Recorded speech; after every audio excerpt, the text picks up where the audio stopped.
Hello, am I audible to you? आवाज आ रही है आप लोग को अच्छे से? तो very warm welcome to GOIS Yogeshwari. I have seen you in the CGPSC class. Anyways, अच्छा है कि ज्वाइन कर लो, आपको बहुत सारी गाइडेंस मिलेंगी। तो आज की क्लास में जो हम लोग बात करेंगे, कैसे बुक्स को पढ़ना है, NCERT बुक्स को कैसे पढ़ना है यूपीएससी की तैयारी करने के लिए। दो इम्पोर्टेंट चीज होती है।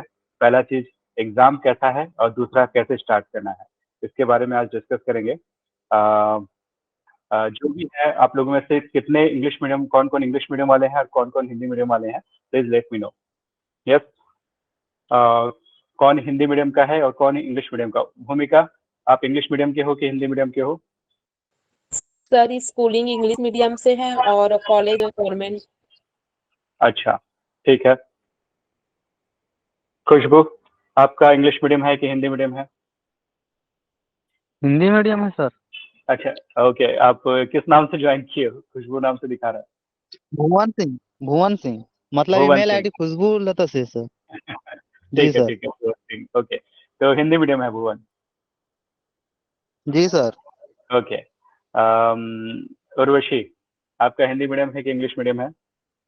आप अनम्यूट कर सकते हो अपने आप को और उसके बाद आंसर कर सकते हो। हाँ सागर, बोलिए। आप हिंदी जी सर। मीडियम के हो कि इंग्लिश मीडियम के? Hindi medium sir. Hindi medium, okay. भूमिका,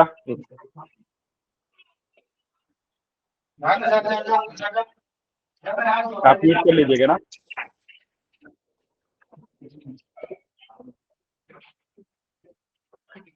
जो नहीं बोल रहे हैं वो म्यूट कर सकते हैं अपने आप को। जी हाँ, ठीक है। स्मृति, आपका इंग्लिश मीडियम है कि हिंदी मीडियम है? सर इंग्लिश मीडियम है। इंग्लिश मीडियम है, ओके, फाइन। रंजीत, आपसे मैंने नहीं सुना अभी। चलो ठीक है। आप लोग अगर मोबाइल से ज्वाइन किए हो तो क्या करना, मेरा जो वीडियो है ना उसको पिन करना और उसको फिर हॉरिजॉन्टल कर देना और उसको डबल टैप करोगे तो आपको फुल स्क्रीन दिखेगा, ठीक है ना? तो मोबाइल से अगर ज्वाइन किए हो और अगर लैपटॉप पे या डेस्कटॉप पे ज्वाइन किए हो तो आपको पिन करने का ऑप्शन होता है कोई भी स्क्रीन को, जैसे यहाँ पे दिख रहा है ना ये पिन। तो अगर मैं सागर का सागर, आप शेयरिंग मत करिए, आपसे शेयरिंग हो जा रहा है। ओके, हाँ। तो यहाँ पर से आप पिन कर दोगे ना तो मेरा स्क्रीन पिन होगा, तो मेरा स्क्रीन ही सामने में दिखाई देगा, ठीक है? जिसको भी कोई क्वेश्चन होगा तो यहाँ से हैंड रेज करेगा, आपको ऑप्शन दे रहा होगा, हैंड रेज करिएगा तो इसके बाद आप लोग क्वेश्चन करिएगा ताकि जो फ्लुएंसी है वो मेंटेन रहे, ठीक है? अ, तो हम लोग आज एक ब्यूटीफुल जर्नी में जाने वाले हैं और जिसको हम लोग बोलते हैं यूपीएससी सिविल सर्विसेज का आरामदायक सफर। ठीक है ना, उसके बारे में हम लोग डिस्कस करेंगे। अ, मैंने शायद पहले बोला होगा कि life is beautiful when pain is minimum and gain is maximum, है ना? पेन मिनिमम जब होता है और गेन मैक्सिमम होता है तो लाइफ हमारा सबसे अच्छा होता है। देखो क्या है, किसी भी एग्जाम में जाने का रास्ता बहुत सारे होते हैं, मतलब किसी भी एग्जाम को क्रैक करने के रास्ते बहुत सारे होते हैं। रास्ते में जैसे कि मैंने सेल्फ स्टडी किया, मैं पहुंच गया। मैंने 5 साल तैयारी की, मैं पहुंच गया। मैंने 1 साल तैयारी की, मैंने पहुंच गया। तो तरीके सबके अलग अलग हैं। मैंने डे टाइम में पढ़ा, मैं पहुंच गया। मैंने क्या किया, मैंने ये ऑप्शनल लिया तो मैं सक्सेसफुल हो गया। तरीके बहुत ज्यादा होते हैं बट डेस्टिनेशन तो सबका सेम है। मैं कहाँ से स्टार्ट कर रहा हूँ? मैं 0 से स्टार्ट कर रहा हूँ। आप, हो सकता है आप 1 से स्टार्ट कर रहे हो, कोई 2 से स्टार्ट कर रहा है। क्यों मैं वैसा बोल रहा हूँ? क्योंकि बहुत लोग ऐसे होंगे जिसने आज तक यूपीएससी के बारे में जस्ट सुना होगा कि इससे आईएएस आईपीएस बनते हैं, बट उस सिलेबस के बारे में देखा भी नहीं होगा। कुछ लोग ऐसे होते हैं जो कि एक्चुअल में सिलेबस को देखे हुए हैं, समझे हुए हैं, बहुत सारे टॉपर्स के इंटरव्यू पढ़े हुए हैं, बट कैसे पढ़ना है वो नहीं पता। तीसरे वैसे हैं जो कि हो सकता है पहले एग्जाम दे दिए थे बट उनका अच्छा नहीं गया था, तो उनको लगा कि now it's time to take the coaching और गाइडेंस और मार्गदर्शन लेने का टाइम आ गया है, इसके लिए वो वहां से स्टार्ट कर रहे हैं। तो हर किसी का जो 0 पॉइंट है ना, जहाँ से वो रनिंग स्टार्ट कर रहा है, वो हर किसी का अलग अलग है। But one thing is sure कि हमको एक ही लक्ष्य, एक ही डेस्टिनी पे पहुंचना है और साथ में पहुंचना है और बहुत अच्छे तरीके से पहुंचना है। ऐसा नहीं कि किसी तरीके से क्रॉसिंग पॉइंट को क्रॉस करें, जैसे रन आउट का जब थर्ड एम्पायर देखता है ना कि हाँ पहुंचा है कि नहीं पहुंचा, वैसे कंडीशन पे नहीं होना चाहिए कि हमेशा से टेंशन रहे कि मेरा कट ऑफ क्लियर होगा कि नहीं, या मेरा मेंस में इतने मार्क्स आएंगे कि नहीं, कि मुझे इंटरव्यू में कॉल आएगा कि नहीं। तो ऐसे बहुत सारे डाउट्स होते हैं, तो हम लोग को वहां तक नहीं जाना है ना। हम लोग कंफर्टेबली जीतना चाहते हैं, और कंफर्टेबली जीतने के लिए कंफर्टेबली उस लेवल की तैयारी करना है ताकि हम लोग जीत सके, है ना। और इसमें जीतना क्या है बता, जो डेली के डेली प्रॉपर तरीके से 4 या 5 घंटे की अच्छे से पढ़ाई कर लिया, वो उस दिन जीत गया। जैसे हम लोग बोलते हैं ना कि किसी टेस्ट मैच में जीतना या ना जीतना लास्ट डे में तो डिसाइड होता ही है, बट फर्स्ट डे से उसका एक तो माहौल बनना चालू हो जाता है ना। तो in UPSC examination what you are reading in the first day, that matters rather than what you are reading in the last day, है ना। अंतिम दिनों में आप क्या पढ़ाई कर रहे हो वो मैटर ज्यादा नहीं करता, रादर देन फर्स्ट डे में आप क्या पढ़ाई कर रहे हो, और ये बहुत ज्यादा मैटर करता है। मतलब whenever you start anything, जब भी आप कोई चीज प्रारंभ करते हो, you should be knowing how to finish it। आपको ये पता रहना चाहिए कि कैसे उसको फिनिश करना है। इसका मतलब ये नहीं कि मैं कहीं रिलेशनशिप ज्वाइन कर रहा हूँ, रिलेशनशिप स्टार्ट किया हूँ और कैसे फिनिश करना ये मुझे पता है, नहीं, वो वाला चीज नहीं। फिनिश करना मतलब आप जहां तक आप सोचते हो कि यहाँ तक फिनिश हो गया। जैसे आप रिलेशनशिप में जाते हो तो मैरिज तक फिनिश होता है, हम एग्जाम की तैयारी करते हैं तो एग्जाम के रिजल्ट के तक फिनिश होता है। तो वो फिनिश होना मतलब खत्म हो जाना नहीं, मेरा जो इंटेंशन था, मेरा जो काम है वो फिनिश हो जाना। बाकी फिर तो लक एंड उस चीज का फैक्टर है। वैसे मैं तो लक को नहीं मानता नहीं हूँ, वो ना तो लक को मानता हूँ ना गॉड को मानता हूँ, है ना भाग्य ना भगवान। सबसे बड़ा जो है दैट्स कर्म, है ना, ड्यूटी जो है ना, हमारा जो बोलना चाहिए कि हमारा जो काम है दैट स्पीक्स फॉर यू, है ना। आप कितना भी अपने बारे में बता लो, but that your work, your actual hard work speaks for you. क्योंकि आपने अगर परिश्रम किया है, रियली में वो काम किया है, तो वो आपका दिखने लगेगा। और वो किस में दिखेगा, वो आपके इंटरव्यू में दिखेगा, वो आपके आंसर शीट में दिखेगा।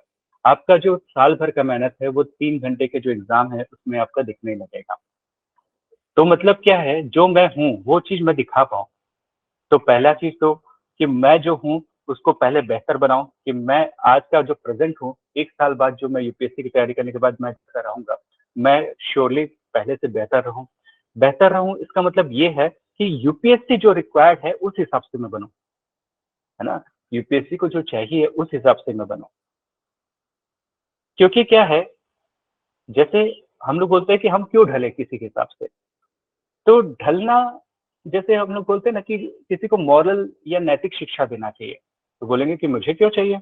तो क्या है, अगर आप मॉरली अच्छे पर्सन बनते हो, नैतिक तौर पे एक अच्छे आदमी बनते हो, तो समाज के लिए और अपने परिवार के लिए एक प्रोडक्टिव पर्सन बनते हो। प्रोडक्टिव मतलब एक आइडियल पर्सन, आदर्श व्यक्ति बनते हो।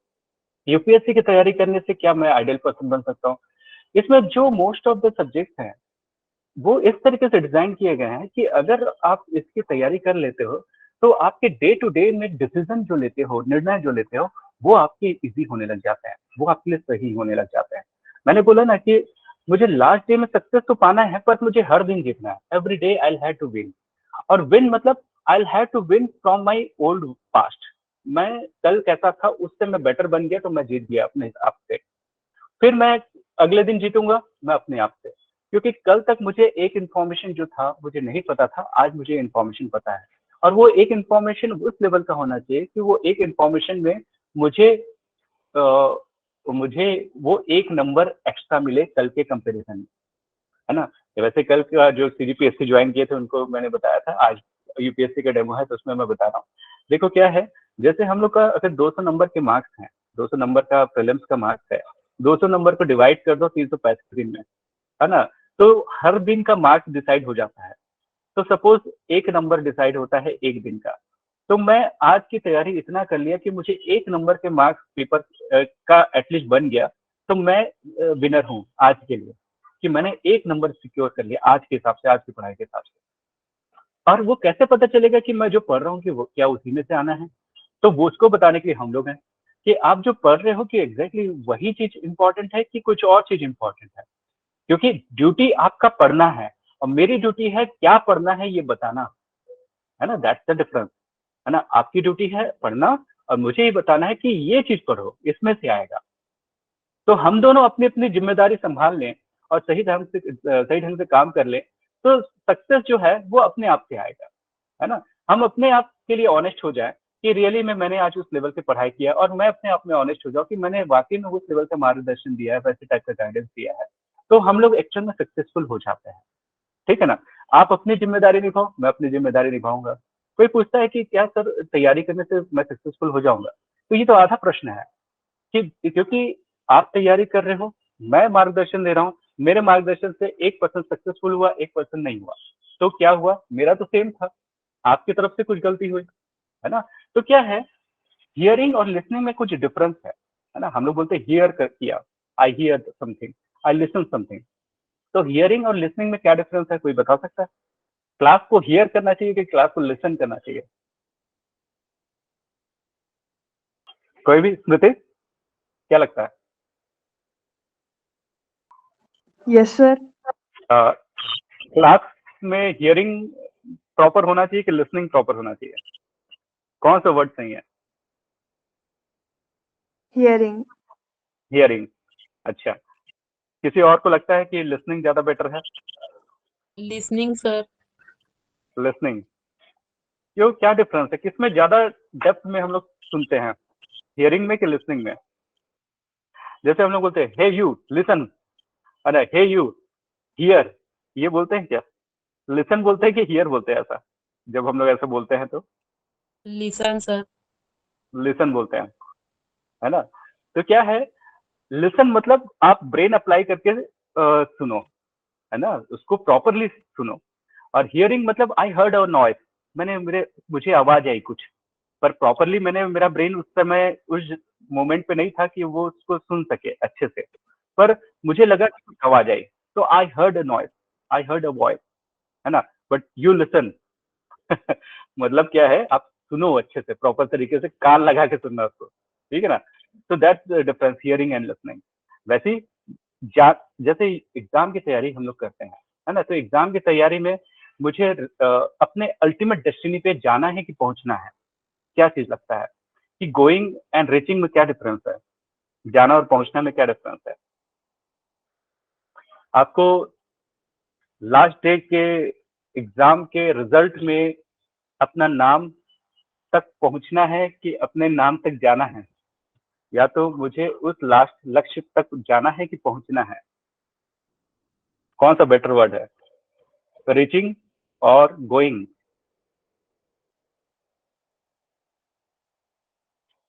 हाँ बोलिए बोलिए योगेश्वरी।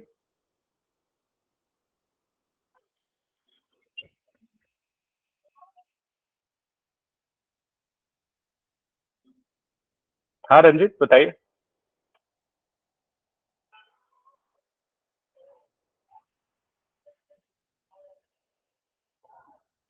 नहीं, आपकी आवाज नहीं आ रही रंजित। देखो, you will be IAS IPS officer, you will roar like a king, है ना? रोर, समझते हो, दहाड़ना है आप लोग को। आईएएस आईपीएस मतलब हम लोग क्लास में आंसर नहीं कर रहे, वैसा तो नहीं होना चाहिए यार। इंटरेक्शन करोगे तभी मजा आएगा। तो ट्रस्ट में आपका आज का सेशन ना बहुत फ्रूटफुल होने वाला है। नहीं तो योगेश्वरी से पूछ लो कल का सेशन कैसा था, तो श्योरली बहुत अच्छा होने वाला है। जस्ट इंटरेक्ट विथ मी, मजा आएगा बात करने में, ठीक है ना? जो भी है, सही होगा गलत होगा क्या दिक्कत है यार, ठीक है? आज गलत होगा तभी तो कल सही होगा, इजंट इट? तो मैं जस्ट पूछ रहा हूँ, सिंपली जाना और पहुंचने में डिफरेंस है ना?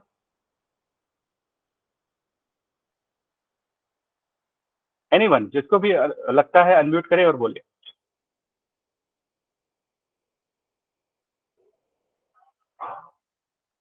कलेक्टर आईपीएस बनने वाले हो, एसपी बनने वाले हो, आईएएस बनने वाले हो, 10 लोगों को इंस्ट्रक्शन दोगे, वो लोग आपकी बात मानेंगे, सर सर सर बोलेंगे। आपको उस लेवल पे जाना है, you will have to grow your personality, तो रिस्पॉन्ड मी, रिस्पॉन्ड करो तभी तो समझ आएगा। चलो ठीक है, हम लोग आगे बढ़ते हैं। तो इस क्वेश्चन को फिर मैं आगे नहीं बताता, अपन आगे बात करते हैं। तो क्या है, जैसे यूपीएससी सिविल सर्विसेज एग्जामिनेशन, इसमें जो 15 लाख एस्पिरेंट जो फॉर्म भरते हैं, 15 लाख लोग जो फॉर्म भरते हैं, और रफली 6 से 7 लाख लोग एक्चुअल में प्रॉपर तरीके से तैयारी भी करते हैं और एक्चुअल में आते भी हैं। तो ये 6-7 लाख लोगों में से जो 3 लाख या 2 लाख लोग ऐसे लोग होंगे जो कि सीरियस एस्पिरेंट होंगे, उनसे मेरे को हर दिन आगे बढ़ना है।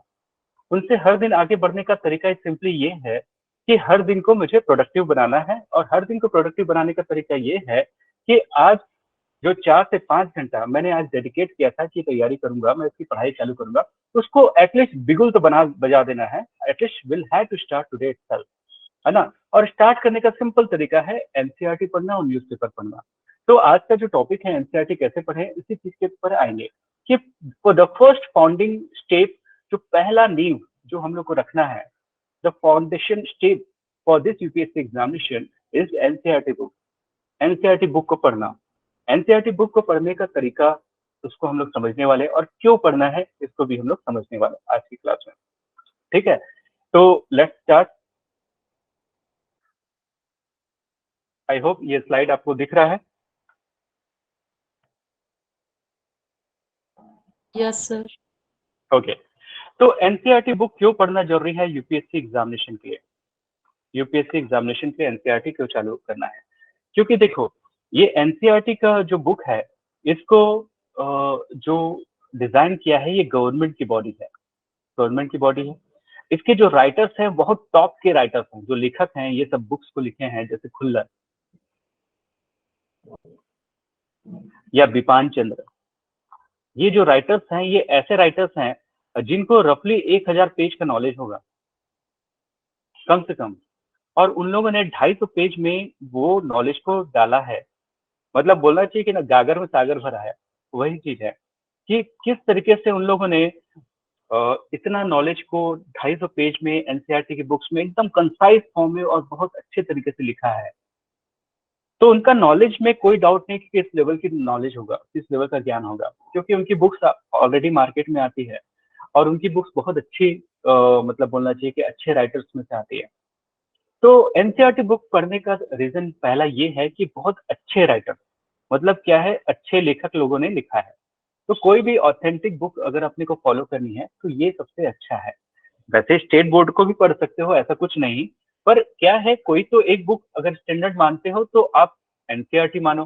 पर अगर आपको लगता है कि सर मैं स्टेट के बोर्ड से पढ़ा हूँ, मुझे उसी से पढ़ने का मन है, कोई दिक्कत नहीं है। भूगोल या ज्योग्राफी जिसको हम लोग बोलते हैं, स्टेट के में से सेंटर में डिफरेंस आ जाएगा, वैसा कुछ नहीं है। बस स्टेट के जो बुक होते हैं उसमें लोकल फ्लेवर होता है। लोकल फ्लेवर होता है मतलब छत्तीसगढ़ के ज्योग्राफी, छत्तीसगढ़ के पॉलिटी को उसमें भी बताएगा, एज वेल एज इंडिया के ज्योग्राफी को बताएगा। बट अगर आप सीबीएसई या एनसीईआरटी की बुक को देखते हो तो उसमें दोनों चीजें रहती है ना। उसमें लोकल फ्लेवर कम रहेगा और नेशनल पार्ट ज्यादा रहेगा, और उसके राइटर्स बहुत अच्छे क्वालिफाइड लोग रहते हैं। दूसरा क्या है कि एनसीईआरटी एक बेसिक लेवल पे स्टार्ट करने के लिए सबसे अच्छी बुक है। सबसे पहला चीज मतलब बोलना चाहिए कि फाउंडेशन स्टोन रखने के लिए ये सबसे अच्छा चीज होता है एनसीईआरटी, है ना, क्योंकि ये पढ़ने में मेरे को समझ आता है, क्योंकि मैंने पास में या तो पढ़ा है या तो मैं मेरा अंडरस्टैंडिंग उस लेवल का है। ठीक है ना। दूसरा क्या है कि एनसीईआरटी से अभी भी डायरेक्ट क्वेश्चन सीधा आते हैं। लास्ट ईयर के 2022 के प्रीलिम्स में एनसीईआरटी से 4 क्वेश्चन आए थे, डायरेक्ट क्वेश्चन आए थे। तो इट मीन्स एनसीईआरटी बुक्स भले छोटे से मतलब बोलना चाहिए कि 100 पेज की 120 पेज की बुक है, बट एक्चुअल में उसमें से क्वेश्चन रियली में आते हैं। तीसरा क्या है कि प्रीलिम्स और मेंस मतलब प्रारंभिक परीक्षा और मुख्य परीक्षा दोनों के लिए ही ये इम्पोर्टेंट है। चौथा है कि ये आपको प्रॉपर प्लानिंग देता है कि आज मैंने एक चैप्टर खत्म कर लिया तो आपको एक सेटिस्फेक्शन होता है कि यस आज मेरा चैप्टर खत्म हुआ। जैसे अगर मैं कोई हिस्ट्री की बुक उठाता हूँ तो वो हो सकता है चैप्टर वाइज ना देके पूरे एक स्टोरी जैसा लिख दिया, तो आपको एक फीलिंग नहीं आएगा कि मैंने उसको खत्म किया कि नहीं। बट एनसीईआरटी की बुक आप देखोगे ना, तो एनसीईआरटी की बुक को आप पलटोगे, उसके लास्ट में क्वेश्चन रहते हैं, उस क्वेश्चन को अगर सॉल्व कर पा रहे हो इसका मतलब आपका कॉम्प्रिहेंशन अच्छा है। अगेन यहाँ पे एक क्वेश्चन आता है कि रीडिंग एंड कॉम्प्रिहेंशन, पढ़ना और समझना में क्या डिफरेंस है। तो रीडिंग मतलब सिंपल चीज, मेरे को रीडिंग करना मतलब जैसे हम लोग क्या मंत्र वगैरह भी पढ़ लेते हैं, पता नहीं उसका मीनिंग क्या है, नहीं समझ आता, but I can read the mantra, whether I can comprehend the mantra. मैं मंत्र को पढ़ पाता हूँ पर क्या मंत्र को समझ पाता हूँ, दोनों में डिफरेंस है। तो रीडिंग मतलब सिंपली ये रीडिंग नहीं होना चाहिए कि मुझे बस पढ़ना आना चाहिए, नहीं, मुझे उसको समझना है। ठीक है ना। तो ये जो एनसीईआरटी है उसको आप समझे हो कि नहीं समझे हो, उसके लास्ट में क्वेश्चन लिखे हैं, उससे आपको अंदाज हो जाता है। फिर आपको ऑप्शनल चूज करने में भी हेल्प करता है। आपको पता होगा इस यूपीएससी एग्जामिनेशन में ऑप्शनल एक होता है, उस ऑप्शनल को चूज करना पड़ता है। उसके 2 पेपर होते हैं। और अगर सच बताऊं तो ऑप्शनल एक ना सबसे इम्पोर्टेंट सब्जेक्ट में से होता है, क्योंकि उसमें से टॉपर से 350 से 400 नंबर आते हैं आउट ऑफ 1000। आपको मैं एक शो करता हूँ, एक स्लाइड, आपको देख के हैरानी हो सकती है, पर आपको देखना चाहिए इसको।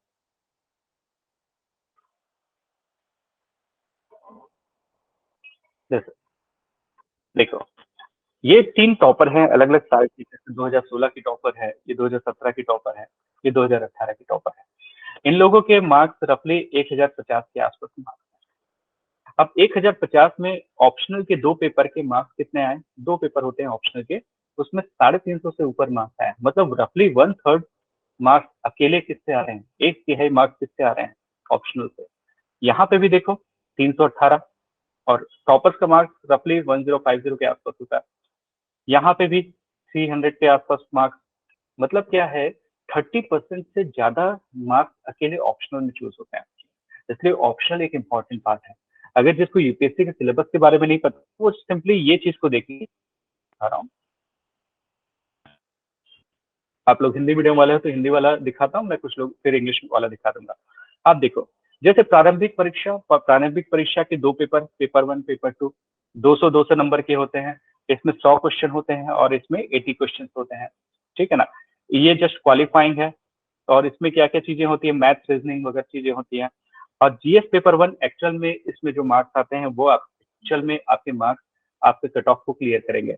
तो इसमें क्या होता है, Indian history, geography, polity, economics, environment, ये सारी चीजें रहती हैं ये वाले। तो ये हुआ प्रीलिम्स का पार्ट, जिसमें जीएस पेपर 1 बहुत इंपॉर्टेंट पार्ट है, बिकॉज इसी का मार्क्स के बेसिस पे आपका प्रीलिम्स में होगा कि नहीं होगा डिसाइड करेगा। और जो सी सेट पेपर है, सिंपली अगर आप क्वालिफाई कर लिए देन ग्रीन सिग्नल मिल गया इसको चेक करने का, ठीक है ना। पर अगर क्वालिफाई नहीं कर पाए तो ये पेपर चेक होगा ही, ठीक है ना। तो सी सेट पेपर पहले क्वालिफाई करो, तभी आपको जीएस पेपर 1 चेक होगा। अब जैसे ही आपने क्वालिफाई कर लिया प्रीलिम्स में, तो मेंस की परीक्षा होगी। मेंस की परीक्षा में 7+2 पेपर होता है। 7+2 पेपर मतलब 9 पेपर टोटल हो रहे हैं, जिसमें से एक पेपर होता है एसे यानी निबंध, दूसरा पेपर होता है जीएस पेपर, सामान्य अध्ययन का फर्स्ट पेपर, और इसके 4 paper, geography, history, Indian polity, economy and ethics. ये टोटल 4 पेपर हुए। तो क्या क्या हुए, पहला चीज समझो। पहला हुआ 4 जीएस के पेपर, एक एसे का पेपर, एक निबंध का पेपर, फिर क्या हुआ, 4 1 6, हाँ, 2 ऑप्शनल के पेपर, और इसके बाद 6 2 8, 4 5 2 7, हाँ, और 2 किसके पेपर हुए, लैंग्वेज के पेपर, ठीक है ना। इस तरीके से टोटल 9 पेपर्स होते हैं, ठीक है। 2 ऑप्शनल के पेपर, एक एसे का पेपर, 4 जीएस के पेपर, और 2 लैंग्वेज के पेपर। लैंग्वेज में जैसे इसको बोल रहे हैं क्वालिफाइंग पेपर, ये भी क्वालिफाइंग होता है। इसमें आपको कितना मार्क्स लाना है, इसमें 25% बस मार्क्स लाना है। 25% मार्क्स अगर आप ले आए तो आपका इंग्लिश और हिंदी ये दोनों में उसको समझ आ गया कि आपको पता है। इसके बाद ही यह सारे पेपर चेक होंगे।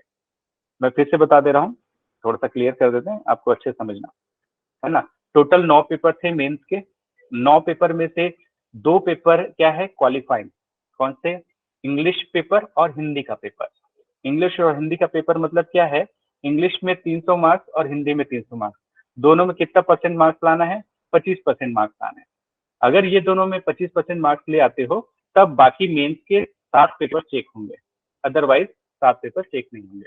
अब बाकी 7 पेपर अगर आपके चेक करने हैं तो उसमें से एक एसे का पेपर होगा, और 4 जीएस के पेपर होंगे, paper 1, paper 2, paper 3, paper 4, 4 GS के पेपर हुए। फिर एक 2 ऑप्शनल के पेपर होंगे, वैकल्पिक विषय। इस तरीके से टोटल 9 पेपर में से हम लोगों का अकेले 2 सब्जेक्ट, 2 पेपर जो है ऑप्शनल का, वो अकेले 300 से ज्यादा मार्क्स ला रहा है ना, अकेले 300 से ज्यादा मार्क्स ला रहा है।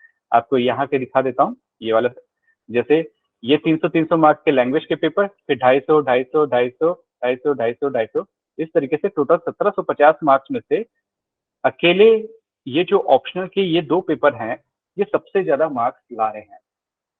क्योंकि टॉपर का मार्क्स तो रफली 1050 है, और उसमें से 300 मार्क्स अकेले आपको इसमें से आ रहा है। इसका मतलब है optional is most important, optional सबसे ज्यादा इंपॉर्टेंट है, ठीक है। ये चीज बताना चाह रहा था मैं। तो हम लोग फिर से जाते हैं। तो ये जो एनसीईआरटी है, ये ऑप्शनल को समझने में हेल्प करता है। जैसे क्या है, मुझे अगर सोशियोलॉजी या समाजशास्त्र को ऑप्शनल में लेना है, तो मैं क्या करूंगा, उसका एनसीईआरटी पढ़ूंगा। वैसे ही अगर मुझे पॉलिटिकल साइंस का ऑप्शनल लेना है, तो मैं पॉलिटिकल साइंस का एनसीईआरटी पढ़ूंगा। इससे मुझे एक व्यू मिल जाता है कि इस सब्जेक्ट में किस टाइप का है, मुझे इंटरेस्ट आ रहा है कि नहीं आ रहा है। क्योंकि ऑप्शनल चूज करने के लिए 5-6 पैरामीटर होते हैं, जिसके लिए मैं अलग से क्लास दूंगा कि कैसे ऑप्शनल चूज किया जाता है। बट ऑप्शनल में एक इंपॉर्टेंट पार्ट है कि उसका पहले फ्लेवर लिख के देखो, कि अगर पीएसआईआर ऑप्शनल मुझे लेना है, तो उसका मैं एनसीईआरटी पढ़ के देखूं। ठीक है, तो एनसीईआरटी बुक्स आपको ऑप्शनल चूज करने में हेल्प करता है। फिर क्या है, एक सॉलिड फाउंडेशन बना देता है। और लास्ट है ऑथेंटिसिटी। क्या है, हम लोग को जब भी कोई डेटा को के ऊपर विश्वास करना है, तो उसके ऑथेंटिसिटी पे विश्वास करना चाहिए, है ना, कि भाई गवर्नमेंट का है तो बहुत अच्छा होगा। पर अगर हम लोग रैंडम इंटरनेट से कोई भी आर्टिकल विकिपीडिया वगैरह से उठा के देख लिए और हम लोग सोचते हैं कि ये सही डेटा होगा, तो no, it might not be correct data. We should always follow Indian government data. जैसे इंडियन गवर्नमेंट बोलती है कि मेरा जो जीडीपी है 7% ग्रोथ होगा, आईएमएफ बोलेगा 6% होगा, वर्ल्ड बैंक बोलेगा 5% होगा, कोई ना कुछ बोलता रहेगा। बट मुझे फॉलो करना है इंडियन गवर्नमेंट ने क्या बोला है। ठीक है, तो इसी तरीके से ऑथेंटिसिटी के हिसाब से देखा जाए तो एनसीईआरटी की जो बुक लिखी है, उसमें आपको कंफ्यूजन दूर हो जाता है कि भाई जो एनसीईआरटी में लिखा है उसी को मुझे पत्थर की लकीर मान के चलना है। ठीक है, तो एनसीईआरटी क्यों पढ़ना है, इसके इतने सारे कारण हैं। इसलिए फ्रॉम टुडे सेल्फ और tomorrow self you will have to read the NCERT. अब एनसीईआरटी सर बोलते रहे हैं, पर पढ़े कहाँ पे? तो पढ़ने का तरीका दो तरीका है, कहाँ से लाना है। देखो, एक तो मार्केट से एनसीईआरटी की बुक्स बहुत सस्ते में मिल जाती है, या तो आप क्या करो, एनसीईआरटी बुक करके बस टाइप करो। तो एनसीईआरटी बुक्स टाइप करने पर यहाँ पे आपको दिख रहा है पहला जो है ना, एनसीईआरटी टेक्स्ट बुक पीडीएफ। इसमें जाओगे तो यहाँ पे आप क्लास सेलेक्ट करोगे। क्लास जैसे मैं सेलेक्ट किया क्लास 11, फिर उसके बाद सब्जेक्ट सेलेक्ट किया मैंने, सपोज ज्योग्राफी सेलेक्ट किया, है ना। अब ज्योग्राफी में मुझे भौतिक भूगोल का मूल सिद्धांत या फंडामेंटल ऑफ फिजिकल ज्योग्राफी, दोनों में से कोई भी एक बुक को मैंने क्लिक किया और ओके कर दिया। तो मेरे को बुक आ गई और इस बुक को मैं यहाँ से डाउनलोड करूंगा, डाउनलोड कंप्लीट बुक, या चैप्टर बाय चैप्टर भी कर सकते हैं।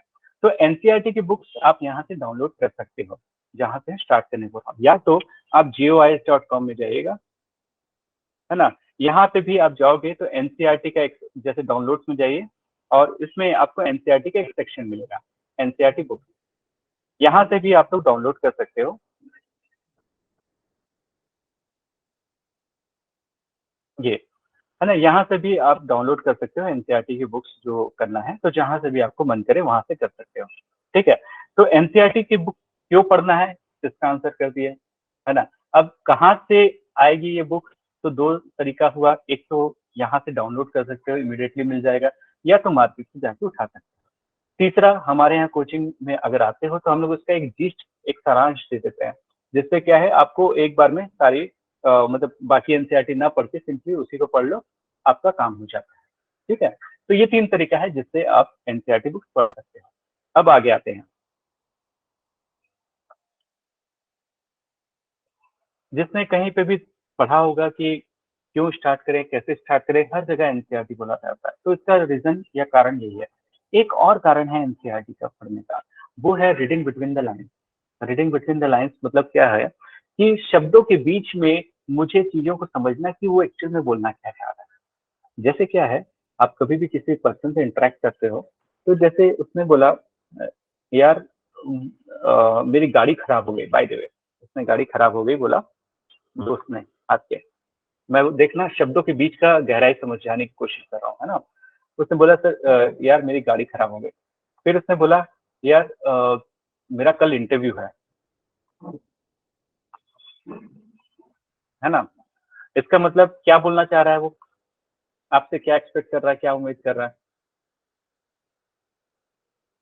हेल्प मांगना चाहते हैं सर। हाँ, हेल्प मांगना चाहता है, सिंपल, है ना। तो क्या है, जैसे मदर या फादर आप देखना मोस्टली इसी लैंग्वेज में बात करते हैं, है ना। वो लोग एकदम से आपको नहीं बोलेंगे, क्योंकि वो जानते हैं कि बच्चा है, पढ़ाई कर रहा है, उसको तकलीफ होगी। तो उन लोग इसी तरीके से, कई कई फ्रेंड्स भी जो होते हैं ना, वो आपसे इनडायरेक्ट में बात करते हैं। इवन टीचर्स भी जितना आपको पढ़ाते हैं ना, तो कुछ चीजों को ना वो स्किप करते हैं जानबूझ के, ताकि उस बीच में आप दिमाग लगा सको। और मैंने बोला ना, पहले लाइन में मैंने बोला हियरिंग और लिसनिंग में क्या डिफरेंस है। अगर आप सिर्फ सुने हो जो मैंने पढ़ाया, तो आप सिर्फ इतना ही बोल पाओगे कि सर ने क्या पढ़ाया, बट सर ने क्या सोच के ये बताया, ये अगर थॉट में आ गया ना, तो रियली में वो लिसनिंग है। इवन ये आपके सेफ्टी के लिए भी मैटर करता है, खासकर गर्ल्स के लिए, है ना। जैसे आपने किसी अनजान व्यक्ति से बात की, है ना, तो अनजान व्यक्ति ने आपको बोला कि कहाँ पे घर है, तो आपने बताया कि यहाँ पे घर है ना। तो फिर बोला कि यहाँ कैसे आए थे, तो आपने बोला मैं कॉलेज आई थी, है ना। फिर उसने बोला कि हाँ, उसने बोला कि आपके घर में कौन कौन है, तो आपने बताया कि ब्रदर है ना। फिर पूछा कि कहाँ कहाँ रहते, इन लोग कहाँ रहते हैं करके, ऐसी बात बात है ना, तो ये सब बताया। तो आपके घर से उसको ये समझ आएगा कि काफी दूर होगा, भाई देवे घर बहुत दूर है ना। कॉलेज का अंदाज कर लिया कि अगर कॉलेज यहाँ से है तो उसमें सफिशिएंट इसके पास टाइम है, भाई बहन आसपास तो नहीं है, ये भी समझ आ गया। इसके बाद उसने बोला कि मूवी चलोगे क्या करके, बाय द वे, है ना। या तो कुछ और चीज, कुछ अलग तरीके से उसने बोला। ये चार के बीच में आपको इंटेंशन समझ आ जाएगा कि वो क्या चाह रहा है मेरे से, है ना। तो कई बार ना 2-3 लाइन से ही आपको समझ आ जाता है इंटेंशन। ये तो बहुत सिंपल चीज मैंने बोला, पर बहुत ऐसे ऐसे सेंटेंसेस होते हैं जिसको अगर वाकई में कनेक्ट कर लो तो आपको समझ आएगा कि वो पर्सन क्या बोलना चाह रहा था, जिसको बोलते हैं रीडिंग बिटवीन द लाइन। और ये दिमाग हमेशा से चलना चाहिए। जैसे मैंने आज का एक टॉपिक बोला और उसके बाद मैंने सडनली दूसरे टॉपिक पे स्विच किया, तो मेरे पीछे बैक ऑफ माइंड में क्या चला होगा जिसके कारण से मैं यहाँ से यहाँ पे चला गया, है ना। तो इस तरीके से क्या है कि चीजें अगर क्लास में बैठते हो या अपने इंटरेक्ट करते हो स्टूडेंट से, बाकी स्टूडेंट से, या तो आप बुक पढ़ते हो, हर महीना वो बैक ऑफ द माइंड में वो चीजों को चलाना चाहिए कि ये दोनों चीजें को कनेक्ट कैसे किया। एनसीईआरटी ऐसे ही बहुत सारे क्लूज को छोड़ देता है आपके लिए। अगर आप उसको रिजॉल्व कर पा रहे हो तो आप एक बेटर लर्नर हो, आप ज्यादा अच्छे विद्यार्थी हो। और अगर आप नहीं समझ पाए तो आपको ये भी समझ आ जाएगा कि हाँ ये चीजें लिखी हैं। इसलिए NCERT has something for the beginners also and NCERT has something for the advance learner also. NCERT में दोनों लोगों के लिए एक अच्छी जगह है, चाहे बेसिक बिगिनर हो चाहे एडवांस लर्नर हो। अब सच में आप पूरी बुक पढ़ के फिर से एनसीईआरटी पढ़ोगे तो फिर लगेगा अरे यार इसमें ऐसा चीज लिखा है, मतलब वो राइटर को ये चीज पता था, है ना। तो ये है NCERT reading between the lines, ठीक है ना। तो ये चीजें हैं। अब क्या पढ़ना है एनसीईआरटी में, कौन कौन सी बुक को कितना पढ़ना है। तो हिस्ट्री बुक, जैसे इतिहास की बुक जो होती है एनसीईआरटी के, उसको कैसे पढ़ना है। तो एनसीईआरटी की बुक का हिस्ट्री वाला पोर्शन थोड़ा अलग तरीके से पढ़ना होता है, क्योंकि जब प्रीलिम्स की तैयारी कर रहे हो ना उसको अलग तरीके से पढ़ना पड़ता है और मेंस की अलग तरीके से पढ़ना पड़ता है। अब इसका कारण क्या है, जब ना आप एनसीईआरटी का हिस्ट्री पढ़ना चालू करोगे तो आपको मजा आता रहेगा, वाह क्या अच्छा लिखा है करके, अच्छा ये था वो था, मजा आ गया। फिर आप उस चैप्टर से एमसीक्यू सॉल्व करने की कोशिश करो, है ना, वस्तुनिष्ठ प्रश्न को सॉल्व करने की कोशिश करो। आप देखोगे कि सॉल्व नहीं हो रहे हैं, तो क्या गड़बड़ हुआ। आपने उसको मेंस के हिसाब से पढ़ लिया कि आपको पता है क्या क्या चीजें हुई, पर प्रीलिम्स के हिसाब से नहीं पढ़ा कि इसमें से कैसे क्वेश्चन आएंगे। क्योंकि मैं एज अ टीचर, अगर मैं देखा जाए, मैं जब भी बुक पढ़ता हूँ तो मैं हमेशा से उसमें क्वेश्चन खोजता हूँ। ये हैबिट मेरे में आ चुकी है, आप लोग में नहीं आई होगी, क्योंकि पहले तो नेचुरली आपको पहले समझने में टाइम लगेगा, फिर उसमें से क्वेश्चन कैसे बनेंगे वो उसमें टाइम लगेगा, ठीक है ना। तो इसलिए क्या है, प्रीलिम्स के हिसाब से एनसीईआरटी हिस्ट्री को अलग तरीके से पढ़ना होता है और मेंस के हिसाब से अलग तरीके से पढ़ना होता है। क्योंकि मेंस अगर आपको पता है तो सब्जेक्टिव है, सब्जेक्टिव मतलब आपको लिखना है आंसर, और प्रीलिम्स क्या है, एमसीक्यू बेस्ड है जिसमें आपको टिक करना है आंसर, ठीक है ना। तो प्रीलिम्स में ज्यादा क्लैरिटी की जरूरत होती है और मेंस में उतना क्लैरिटी की नहीं जरूरत होती, बल्कि इलेबोरेट स्टडी की जरूरत होती है, विस्तार से आपको पढ़ने की जरूरत होती है मेंस में।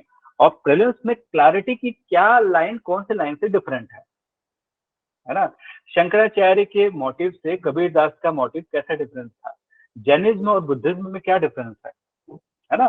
तो ये जो छोटे छोटे फाइन लाइन होते हैं जो डिफरेंशिएट करते हैं कि भाई ये जैनिज्म का प्रिंसिपल है, ये बुद्धिज्म का प्रिंसिपल है ना, ये उसका सिद्धांत है, ये इसका सिद्धांत है, इसके बीच का फाइन लाइन क्या है। तो अगर वो चीज को समझने की कोशिश कर रहे हो तो वो प्रीलिम्स का पार्ट है, बट अगर जैनिज्म को समझने की कोशिश कर रहे हो तो वो मेंस का पार्ट है। तो इसलिए ना दोनों की तैयारी हिस्ट्री के लिए अलग होती है, बाकी के लिए नहीं होती। और तीसरा है फैक्चुअल नॉलेज बहुत इंपॉर्टेंट हो जाता है हिस्ट्री में, जबकि नॉर्मली आई से कि यूपीएससी में ना तथ्यात्मक स्टडी करना उतना इंपॉर्टेंट नहीं होता, फैक्चुअल नॉलेज गेन करना उतना इंपॉर्टेंट नहीं होता नॉर्मली यूपीएससी में। बट हिस्ट्री में क्यों रिक्वायर्ड होता है? क्योंकि ना हिस्ट्री में टाइम लाइन इज एवरीथिंग। जो समय काल होता है ना, वो सबसे मेन चीज होता है, क्योंकि आपको ये पता रहना चाहिए कि ये चीजें किसके पहले हुई थी और किसके बाद हुई थी, क्योंकि हर एक चीज जो हिस्ट्री में हुआ है उसका एक कारण पीछे में कहीं ना कहीं मिलेगा आपको, है ना? उसका बीज कहीं ना कहीं जन्म लिया होगा, इसके कारण से अभी हिस्ट्री में अभी ऐसा चीज हुआ। जैसे आप 1857 में आपने कभी सुना होगा कि 1857 की लड़ाई के पीछे एक बहुत बड़ा रीजन, बहुत सारे कारण आप पढ़ते हो जिसमें आप बोलते हो कि चर्बी लगे कारतूस को दांत से छिलना पड़ता था, वैसे वाला रीजन आपने पढ़ा होगा। फिर आपने पढ़ा होगा कि ये जो 1857 से पहले जो जो मेजर किंग थे उनको हटा के वो लोग खुद आगे आ गए थे। फिर जो उनके दत्तक पुत्र जिसको बोलते हैं ना, मतलब जो उनके अपने सन को छोड़ के दूसरा सन कोई भी राजा नहीं बन सकता था, ये सब कुछ कुछ छोटे फीलिंग थे जो कि जनता के मन में थी, जो कि अल्टीमेटली 1857 की लड़ाई में दिखे। तो 1857 से ज्यादा इंपॉर्टेंट यूपीएससी के लिए क्या है पता है? वो छोटे छोटे इवेंट जिसने ट्रिगर किया किसको? 1857 की लड़ाई को। और पता है आपकी लाइफ में भी ना मोस्टली लड़ाइयां ना इमीडिएट रीजन से होती हैं, पर एक्चुअल में उसके पीछे का कारण कुछ और होता है।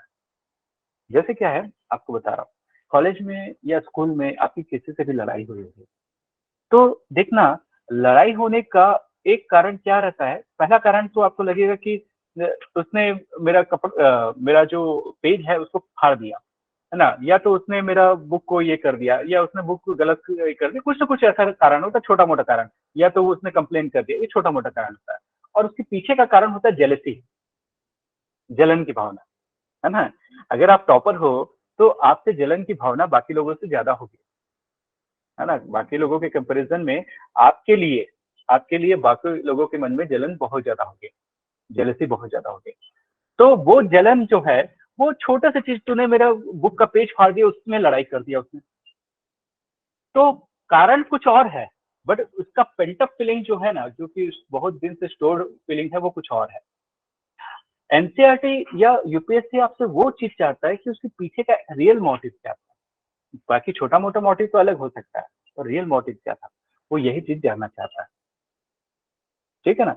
इसलिए जितना आपकी लाइफ में जब झगड़े भी होते हैं ना, तो क्या है, इमीडिएट कॉज उसका मेनली कारण नहीं होता। कहीं ना कहीं पास्ट में बहुत सारी चीजें आपको खराब लगी होंगी जो दफन कर दिया होगा आपसे, पर वो दफन नहीं हो पाया होगा आपके दिल में, तो आपका वो सारा चीज एक ही झगड़ा में निकल गया, है ना? कॉलेज में भी ऐसा होता है, बाय द वे, एक लड़का बाइक निकालता था, दूसरे लड़के की बाइक से ठुका गया। अब अगर वो दोस्त है तो चल गया, पर अगर उससे पहले ही भी उससे खुन्नस है तो उस समय फिर अच्छा खासा फाइट हो जाएगी। तो यही चीज समझना जरूरी है। हिस्ट्री अगर जानो तो उसको तथ्यात्मक तरीके से तो जानोगे ही, बट उसका कारण जानो, और कारण समझ गए तो आपको हिस्ट्री समझ आने लगेगा। ठीक है? तो दैट इज द थिंग। तो टाइमलाइन तो इम्पोर्टेंट है ही, क्योंकि भाई आपको ये पता रहना चाहिए कि प्लासी पहले हुआ कि बक्सर पहले हुआ, है ना, कि 1857 पहले हुआ। तीनों से कारण तो पता रहना चाहिए, और उसका सीक्वेंस भी बहुत इंपॉर्टेंट रोल प्ले करता है। ठीक है? तो हिस्ट्री में मेमोरी थोड़ा सा रखने का कैपेसिटी तो है ही, at the same time contextual knowledge, संदर्भ भी पता रहना चाहिए। संदर्भ, मैं तो बोलूंगा कि टेक्स्ट से ज्यादा इंपॉर्टेंट होता है कंटेक्स्ट, विषय से ज्यादा इंपॉर्टेंट होता है संदर्भ। क्या डिफरेंस है?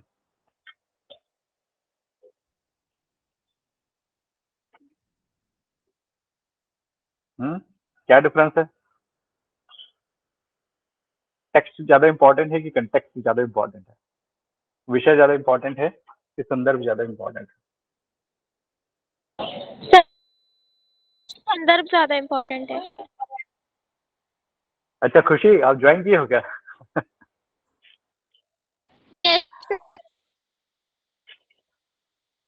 ओके, हाँ, टेक्स्ट ज्यादा हाँ, जैसे खुशी ने बोला कंटेक्स्ट ज्यादा इंपॉर्टेंट है ना?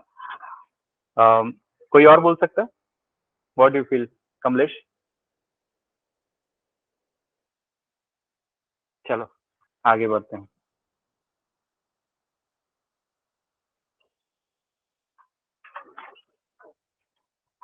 तो आगे बढ़ते हैं। ठीक है? आप लोगों को कोई भी क्वेश्चन होगा अनम्यूट करके बोल देना, है ना, जो भी क्वेश्चन आप लोग को पूछना होगा। अब ज्योग्राफी के लिए एनसीईआरटी कैसे पढ़नी है? तो ज्योग्राफी के लिए जो एनसीईआरटी की बुक है दैट इज बाइबल, है ना, क्योंकि ये प्रीलिम्स एंड मेंस दोनों में बहुत इंपॉर्टेंट रोल प्ले करता है ज्योग्राफी के लिए।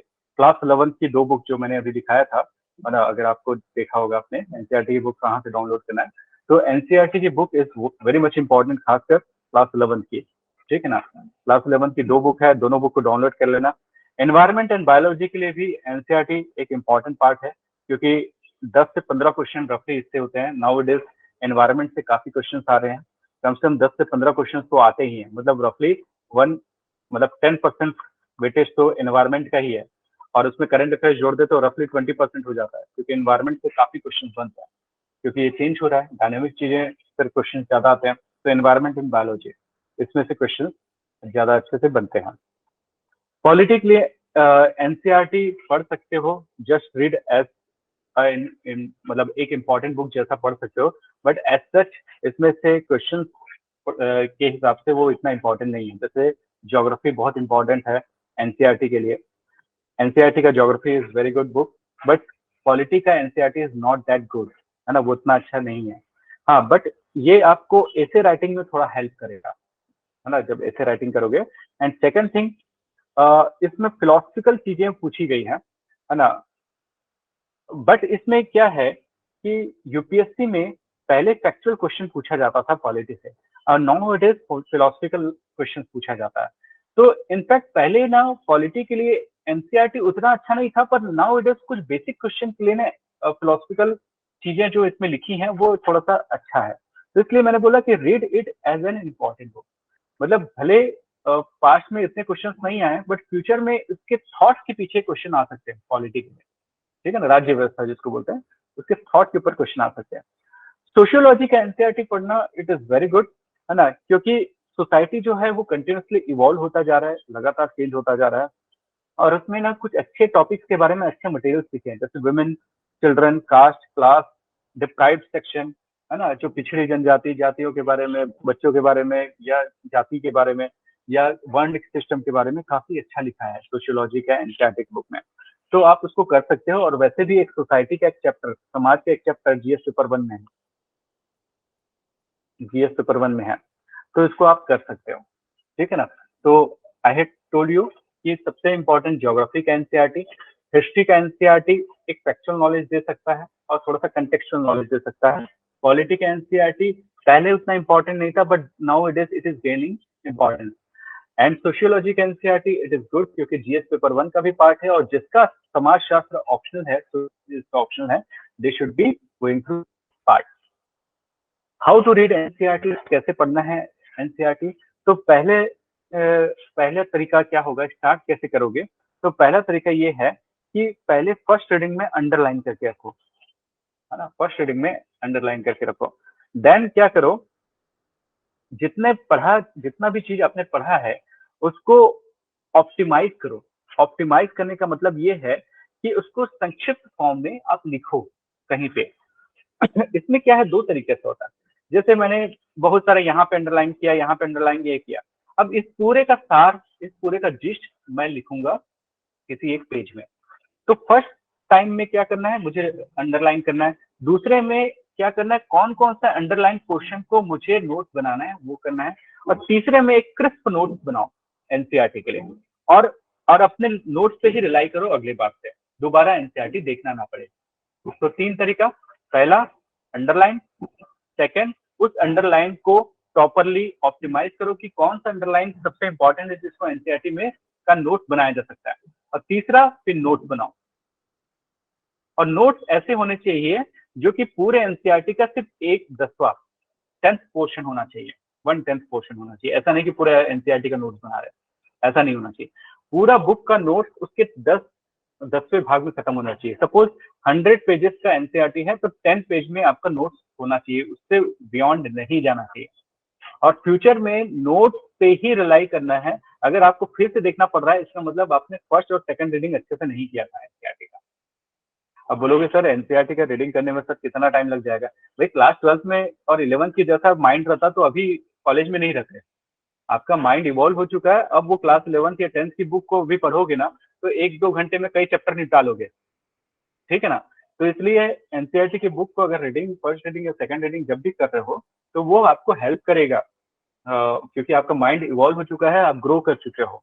अब आपको एनसीईआरटी की बुक्स को 10 पेज में जीस्ट फॉर्म में बना के छोड़ देना है और उसी 10 पेज को पढ़ो। तो ये है एनसीईआरटी पढ़ने का तरीका, ठीक है। अब उसको क्या है, 4 से 5 बार उसको रिवाइज कर लो, है ना। मंथली हर महीने में एक ना एक बार रिवाइज कर लो, तब आप देखोगे कि वो 10 पेज भी 10 पेज का नहीं रह जाएगा, वो हार्डली 1 पेज में कन्वर्ट हो जाएगा और आपके मेंस एग्जामिनेशन के लिए सिर्फ 1 पेज से आपका हो जाता है। और इट इज, ट्रस्ट में, इट इज ट्रू, ये होता ही है अगर आपने प्रॉपर मेरा जो तरीका है उसको फॉलो करते हो तो, ठीक है ना। सेकंड, पूरा एनसीईआरटी बुक क्लास 6 से क्लास 12 तक सिर्फ 4 से 5 घंटे में मुझे रिवाइज करने की पोजीशन में आना है, समझ रहे हो कि पूरा एनसीईआरटी जैसे मैंने 10 पेज में बना दिया, अब 10 पेज से 1 पेज में हो जाएगा। तो 1 पेज का ज्योग्राफी, 1 पेज का हिस्ट्री, 1 पेज का पॉलिटी, 1 पेज का इकोनॉमिक्स, इस तरीके से होना चाहिए। मतलब 5 घंटे में मेरा एनसीईआरटी रिवाइज हो जाना चाहिए, यही प्रॉपर तरीका है, ठीक है। फिर आपको ये ध्यान रखना है कि आप जब भी एनसीईआरटी से गो थ्रू करते हो तो क्या आप इम्पोर्टेंट जो फैक्ट फिल्म के हिसाब से हैं उसको रिकॉल कर पा रहे हो, उसको याद कर पा रहे हो, और क्या मेंस में उसको रिप्रोड्यूस कर पाओगे, मेंस के एग्जामिनेशन में लिख पाओगे। अगर लिख पाओगे तो ये जो आपका जो तपस्या है वो सफल रहेगी, है ना, ये तपस्या आपकी सफल है और यही तरीका है इसको पढ़ने का, ठीक है, एनसीईआरटी को पढ़ने का। फिर क्या है, इनिशियली आपको क्या होगा कि 10 से 12 घंटा तो लगेंगे और उसको आपको क्या करना है, 4 से 5 घंटे में कन्वर्ट करना, ठीक है। तो हार्ड वर्क करना मत छोड़ो, क्योंकि कभी ना कभी ये आपको रिजल्ट देगा, ठीक है। अब ज्योग्राफी का 2 बुक है जिसको आपको करना है, ये और ये बुक, ये 2 book, fundamental of physical geography, India physical environment, ठीक है। इसमें कौन कौन से चैप्टर दिए हैं, मैं ज्योग्राफी लूंगा तो इसलिए मैं आपको ये चैप्टर्स के बारे में बता दे रहा हूँ। तो ज्योग्राफी एज अ डिसिप्लिन, इसमें भूगोल क्यों पढ़ना चाहिए, इस विषय में क्या क्या चीज पढ़ने को मिलेगा, क्या स्कोप है, ये आपको समझ आएगा इस फर्स्ट चैप्टर में। हिंदी इंग्लिश दोनों में अवेलेबल होता है, तो यही चैप्टर आपके इंग्लिश में भी रहता है, चैप्टर आपके हिंदी में रहता है। सेकेंड चैप्टर में origin and evolution of the earth समझ आएगा। थर्ड चैप्टर में इंटीरियर ऑफ द अर्थ, फिर ओशियन एंड कॉन्टिनेंट का कैसे डिस्ट्रीब्यूशन है, इस तरीके से हम लोग सारा चीज समझेंगे। तो आज का जो टॉपिक है, जो सेकंड टॉपिक है, पहला टॉपिक तो हम लोगों ने पढ़ लिया, क्या पढ़ा हम लोगों ने, पढ़ा कि हाउ टू रीड एनसीईआरटी। पहला व्हाई टू रीड, क्यों पढ़ना है, कैसे पढ़ना है, और उस पढ़ने के बाद उसका नोट कैसे बनाना है, वो चीजों को हम लोग ने समझ लिया, ठीक है। अब आते हैं सेकंड पार्ट ऑफ लेक्चर में, उसमें ये है कि रॉक स्ट्रक्चर, हमारे अर्थ के अंदर में रॉक का या चट्टानों का जो स्थिति है वो कैसी है, उसके बारे में हम लोग देखते हैं। यहाँ तक किसी को कोई डाउट हो, यू कैन आस्क मी, ठीक है। तो हमारे अर्थ में जो हमारी जो पृथ्वी है, इसमें जो रॉक हैं, जो चट्टाने हैं, वो कब बनी, कैसे इवॉल्व हुई, इसके बारे में आज हम लोग समझने वाले हैं। तो इसके लिए हम लोग पास्ट की जर्नी में जाते हैं, पास्ट की जर्नी में क्या क्या इवेंट हुए थे, उस इवेंट के बेसिस पे हमारे इंडिया में कौन कौन से चट्टाने या कौन कौन से रॉक आए, उसको हम लोग समझने की कोशिश करेंगे, और कौन से साल में आए, कितने साल में आए। तो पहले तो ये जानना होगा कि हमारा जो अर्थ है कितना साल पुराना है, 4.6 बिलियन ईयर्स अगो ये बना है।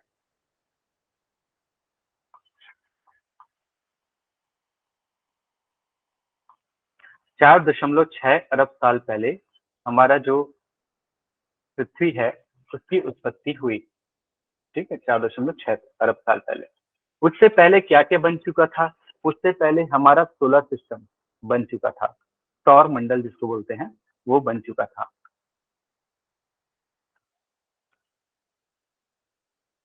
ठीक है। सोलर सिस्टम बन चुका था, सौर मंडल बन चुका था, इसका मतलब स्टार्स या तारे बन चुके थे, स्टार्स बन चुके थे, इसका मतलब गैलेक्सी भी बन चुका था, आकाश गंगा भी बन चुका था। हमारे गैलेक्सी का नाम पता है आप लोग को, हम लोग जिस गैलेक्सी का हिस्सा है उसका नाम पता है आपको? सर सोलर सिस्टम कितने साल पहले बना? हाँ बता रहा हूँ। सोलर सिस्टम जो है 5 बिलियन ईयर्स अगो बना है, 5 अरब साल पहले, 5 अरब साल पहले। हाँ, आपने सही बोला, मिल्की वे नाम है हमारी गैलेक्सी का।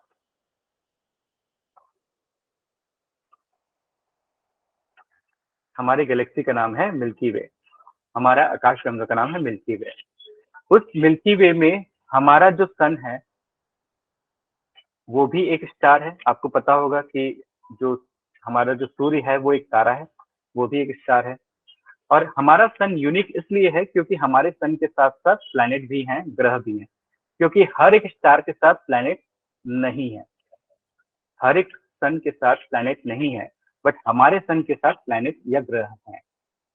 तो इसलिए जितने गैलेक्सी में जितने स्टार्स हैं, है ना, हमारी गैलेक्सी में जितने तारे हैं, उसमें सिर्फ 14%, 14% स्टार ऐसे हैं, 14% तारे ऐसे हैं जिसमें एक्चुअल में प्लैनेट है, ग्रह हैं। ठीक है ना। तो पूरे गैलेक्सी में हमारे जितने गैलेक्सी नहीं, हमारा जो गैलेक्सी है उसमें बहुत सारे स्टार्स होंगे, बहुत सारे तारे होंगे, बिलियंस, मतलब कई अरब तारे हैं। उस कई बिलियन स्टार में से सिर्फ 14% स्टार में से सिर्फ 14% स्टार में प्लानिटरी सिस्टम है, ग्रह है। बाकी स्टार में तो प्लैनेट भी नहीं है, ग्रह भी नहीं है। और उस 14% में से हमारा सन आता है।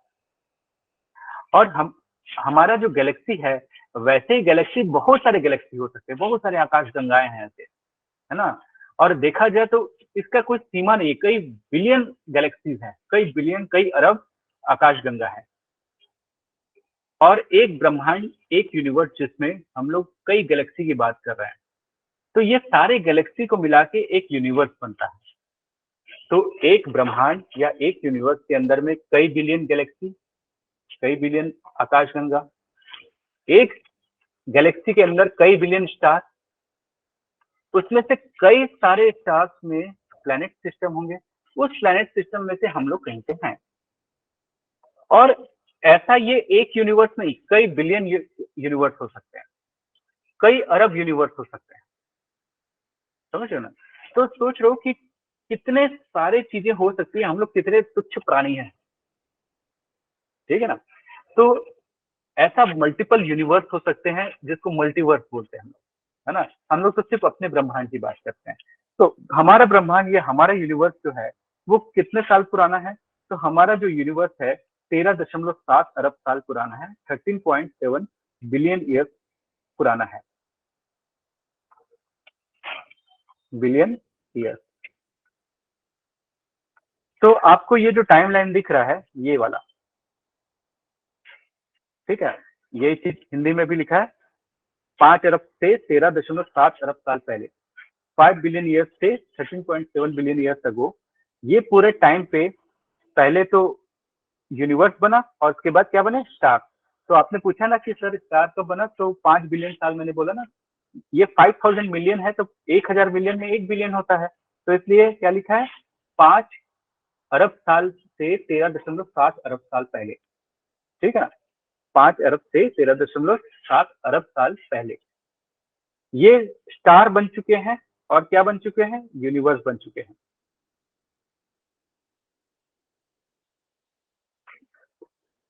इसके बाद प्लैनेट बना, हमारा जो अर्थ है, पृथ्वी है, वो बना करीब 4.6 अरब साल पहले, ठीक है ना। उस समय पृथ्वी बना। जब ये अर्थ हमारा बना उसके करीब 600 मिलियन साल के बाद पहली बार जीवन आया, पहली बार लाइफ आया। मतलब अभी से लेके 3.8 बिलियन ईयर्स अगो, मतलब 3.8 अरब साल पहले पहली बार जीवन की उत्पत्ति हुई, ठीक है। और वो भी कहाँ पे, ओशन में। तो सबसे पहले महासागर में 3.8 साल पहले, 3.8 अरब साल पहले जीवन की उत्पत्ति हुई। सिंगल कोशिका, है ना, एक कोशिका वाले प्राणी, यूनिसेल्युलर बैक्टीरिया। और वहां से धीरे धीरे इवॉल्व होते हुए करीब आज से लेके 50 करोड़ साल पहले, है ना, या तो 500 मिलियन ईयर्स अगो पहली बार फिशेस आई, मछली आई। और अभी भी लाइफ कहाँ पे लिमिटेड है, अभी भी लाइफ ओशन में ही है, अभी लाइफ लैंड पे नहीं आई है। लाइफ लैंड पे आने के लिए 100 मिलियन साल का और इंतजार करना पड़ेगा। करीब 400 मिलियन साल में पहले, अभी से लेके 400 मिलियन साल पहले पहली बार लैंड पे पौधे आए, जमीन पे प्लांट आए। ठीक है, और जमीन पे जब प्लांट आए तो यही फिश के पैर आ गए और वो क्या बन गए, एम्फीबियंस, उभयचर बन गए, है ना। उभयचर जानते हो, जो कि पानी और स्थल दोनों में रह सकते हैं, है ना, लैंड और वाटर दोनों में जो सर्वाइव कर सकते हैं, उसको हम लोग क्या बोलते हैं, एम्फीबियंस बोलते हैं। तो फिश में पैर तभी आएगा ना जब लैंड पे प्लांट्स होंगे, नहीं तो वो जाके क्या करेगा वहां पे जब कुछ रहेगा नहीं तो एम्फीबियंस पहले आए। ठीक है ना, उभयचर, उभयचर में मगरमच्छ जिसको बोलते हैं, फ्रॉग, टर्टल, है ना, कछुआ, मेढक, ये सब क्या है, दोनों जगह रहते हैं, तो ये सब आए। इसके बाद पहली बार रेप्टाइल्स आए, करीब 250 मिलियन या 300 मिलियन आसपास रेप्टाइल्स पहली बार आए। और वही रेप्टाइल इवॉल्व होके जुरासिक पीरियड में आ गए, जब डायनासोर बन गए वही लोग। तो वही जो मगरमच्छ था जो कि पानी से निकला था, वो बन गया डायनासोर। 250 मिलियन साल पहले की बात है। कब से निकला था, 400 मिलियन साल पहले निकला था, और वो बन गया डायनासोर 250 मिलियन साल पहले। और ये जो डायनासोर है ये सारे खत्म भी हो गए, करीब 65 मिलियन साल पहले ये सारे डायनासोर खत्म हो गए, क्योंकि बाहर से एक उल्का पिंड का अटैक हो गया था, बाहर से एक मीटोराइट अटैक हो गया था, जिसके कारण से हमारे अर्थ में जीवन का सर्वनाश हो गया, प्रलय जिसको बोल रहे हैं, या तो मास एक्सटिंक्शन हो गया। ठीक है, करीब 65 मिलियन साल पहले। 1 मिलियन में 10 लाख, 10 मिलियन में 1 करोड़। ठीक है ना, तो 65 मिलियन मतलब 6 करोड़, 6.5 करोड़ साल पहले। ठीक है, इसके बाद क्या हुआ, फिर चूहे आने लगे, पहली बार मैमल्स आए, स्तनधारी प्राणी आए पहली बार। कब आए, करीब 65 मिलियन साल पहले। अब क्यों आए, क्योंकि जब उल्का पिंड अटैक हुआ तो इतना गर्म हो गया अर्थ, तो सिर्फ जो जमीन में रहते थे वही सर्वाइव कर पाए, वही जीवित रह पाए, ऊपर वाले तो जीवित रह ही नहीं पाएंगे। तो चूहा आया, चूहा का आना बहुत इंपॉर्टेंट रोल प्ले करता है, क्योंकि चूहे से ही हम लोग बने हैं, है ना। थोड़ा सा डिमीनिंग फील होता है, पर हम लोग चूहे से ही आए हैं। इसलिए जब भी ह्यूमन पे एक्सपेरिमेंट करना रहता है तो पहले हमारे दादाजी पूज्यनी चूहे जी को का एक्सपेरिमेंट किया जाता है, उसके बाद फिर हमारे ऊपर आता है। तो ये जो अ, ये जो चूहा है या रैट है, माइस है, रोडेंट्स हैं, ये सब कब आए, यही करीब 65 मिलियन के आसपास। और फिर वो खरगोश बना, रैबिट बना, और धीरे धीरे करके एप, चिंपैंजीज बनते बनते होमोसेपियंस या मॉडर्न मैन बने। तो हमारे मॉडर्न मैन रफली 10,000 से 50,000 साल पहले आए थे। अगर इनको इवोल्यूशन देखना है तो आप यहाँ पे देखो, ये एक बैक्टीरिया था जिससे हम लोग धीरे धीरे करके क्या बने, फिश बने। और फिश से धीरे धीरे इस फिश में पैर आने लगे, देखो फिश में पैर आने लगा, तो वो क्या मगरमच्छ जैसा बनने लगा, है ना, या तो लिजर्ड, छिपकली जैसे बनने लगा, और वो धीरे धीरे इवॉल्व होकर डायनासोर जैसा बन गया। अब डायनासोर सारे मर गए, तो वही जो छोटे मोटे जो जीव होंगे वो सारे जो बिल के अंदर घुस सकते हैं, वो जन्म लिए, पहली बार स्तनधारी प्राणी या मैमल्स आए। इस चूहे से धीरे धीरे करके गिलहरी, स्क्विरल जिसको बोल रहे हैं, वो सब आए, और उसके बाद मंकीज आए, और मंकीज से एप्स बने, फिर धीरे धीरे करके हम लोग ह्यूमन के मॉडर्न फॉर्म में आ गए। तो इस तरीके से हम लोग इवॉल्व हुए। हम लोगों को आए रफली 10,000 साल से 50,000 साल हुए हैं। हम लोग को आए 10,000 से 50,000 साल हुए हैं। तो बोलोगे कि सर हम लोग को आए मतलब होमोसेपियंस जो मॉडर्न मैन है, जिसके कैनाइन नहीं है ना, तो उनको आए 10,000 से 50,000 साल हैं। और उससे पहले जो थे ना, वो थोड़ा मंकी जैसे दिखते थे, वैसे लोग जैसे ये है ना, ये लोग थे। अगर आप देखोगे कि देखो, जैसे सबसे पुराने जो मंकी टाइप का एनिमल था जिसको लेम्यूर बोलते थे। फिर इसके बाद अभी जो मॉडर्न वर्ल्ड में जो गिबन, जिसका नाम सुनते हो, गिबन कई बार लिखा रहता है, कहीं पर ओरेंगुटान लिखा रहता है, फिर गोरिल्ला आया, फिर चिंपैंजी आया। तो अगर बोला जाए कि हम हमारे सबसे इमीडिएट एंसेस्टर, सबसे इमीडिएट पूर्वज कौन है, तो चिंपैंजी है। और चिंपैंजी से पहले गोरिल्ला था, गोरिल्ला से पहले ओरेंगुटान था, उससे पहले गिबन था। इस तरीके से ये था। और ये मंकी भी कहाँ से आ रहा है, ये रैट से आ रहा है ना, ये कहीं पे रैट बना, रैट से आ रहा है। और ये जो एम्फीबियन से होते होते ये इधर पे आए।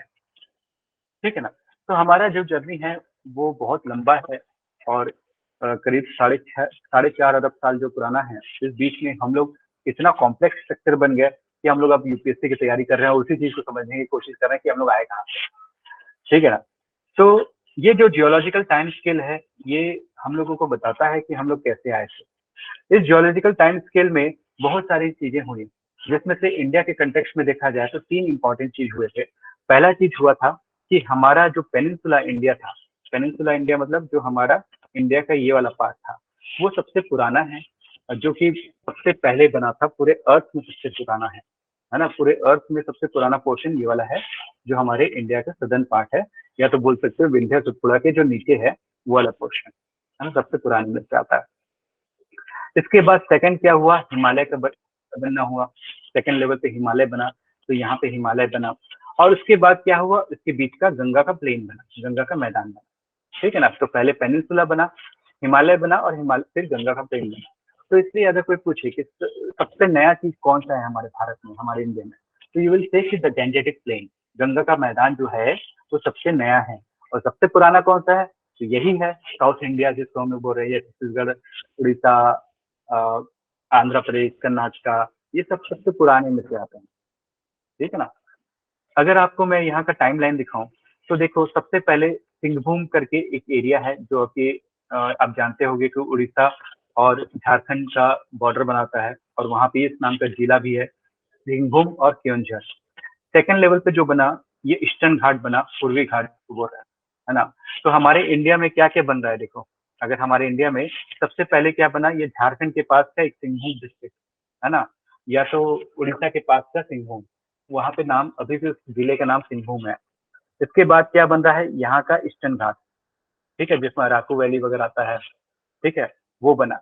तीसरे नंबर पे धारवाड़, कर्नाटका का जो धारवाड़ जिला है वो बना। इसके बाद सतपुड़ा बना, उसके बाद विंध्या बना। ठीक है ना। तो सतपुड़ा ज्यादा पुराना है, यू कैन सी, सतपुड़ा बना और उसके बाद विंध्या बना।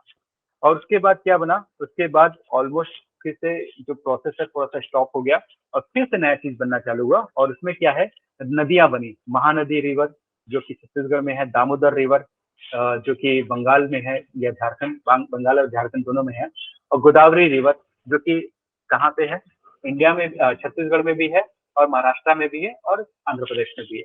तो गोदावरी नदी, ये 3 नदियां बनी। ये 3 नदियां बनी तो आसपास में जंगल बने। जंगल बनने के कारण से क्या हुआ, बड़े बड़े जंगल होने के कारण से उस जंगल की लकड़ी से क्या बना, कोयला बना। तो कार्बनीफेरस एज आ गया, ये कार्बनीफेरस, जिसके कारण से पहली बार कोला लिखा है, कोल का डिपॉजिट हुआ। तो कोयला पहली बार बन रहा है किस समय, यही टाइम पे, कार्बनीफेरस टाइम पे। और ये कार्बनीफेरस कितना साल पुराना है देखोगे तो करीब ये आ जाता है, ये अपन कौन सा पैलेजोइक एरा पढ़ रहे हैं ना, तो 250 मिलियन साल के आसपास। मतलब इस समय अगर बायोलॉजिकल तरीके से देखा जाए तो उस समय क्या हो रहा है, उस समय ये जो उभयचर है वो डायनासोर बन रहे हैं, ये जो एम्फीबियंस है वो डायनासोर में कन्वर्ट हो रहे हैं धीरे से। यही उसी समय का ये टाइम है। फिर इसके बाद क्या हुआ, ये कोयला बन गया। इसके बाद हमारा दक्कन का प्लेटू बना, दक्कन का पठार बना जो कि महाराष्ट्र में है, ठीक है, वो बना। इसके बाद क्या हुआ, इसके बाद इंडिया और यूरेशिया आपस में टकराए। तो हमारा ये जो इंडिया है वो जाके यूरेशिया या एशिया में जाके टकराया, जिसके कारण से क्या बनेगा, अब हिमालय बनेगा। अब हिमालय बनेगा और हिमालय के बनने के बाद गंगा का प्लेन बनेगा। तो इस तरीके से हम लोग आए थे, पूरा ऊपर से लेके नीचे तक। तो एक तो है जियोलॉजिकल इवेंट ना, भूगर्भिक जो घटनाएं हैं वो क्या क्या थी वो मैंने बताया। दूसरा बायोलॉजिकल इवेंट, जो जो चीजें कैसे इवॉल्व हुई थी, ये दोनों चीजें, ठीक है ना, ये दोनों साथ साथ हुए। इसका मतलब आप ये समझ सकते हो कि एम्फीबियंस से जब डायनासोर बन रहे हैं तो उस बीच में हमारा जो इंडिया है वो किसके तरफ जा रहा है, यूरेशिया की तरफ जा रहा है और उससे टकराने वाला है ना।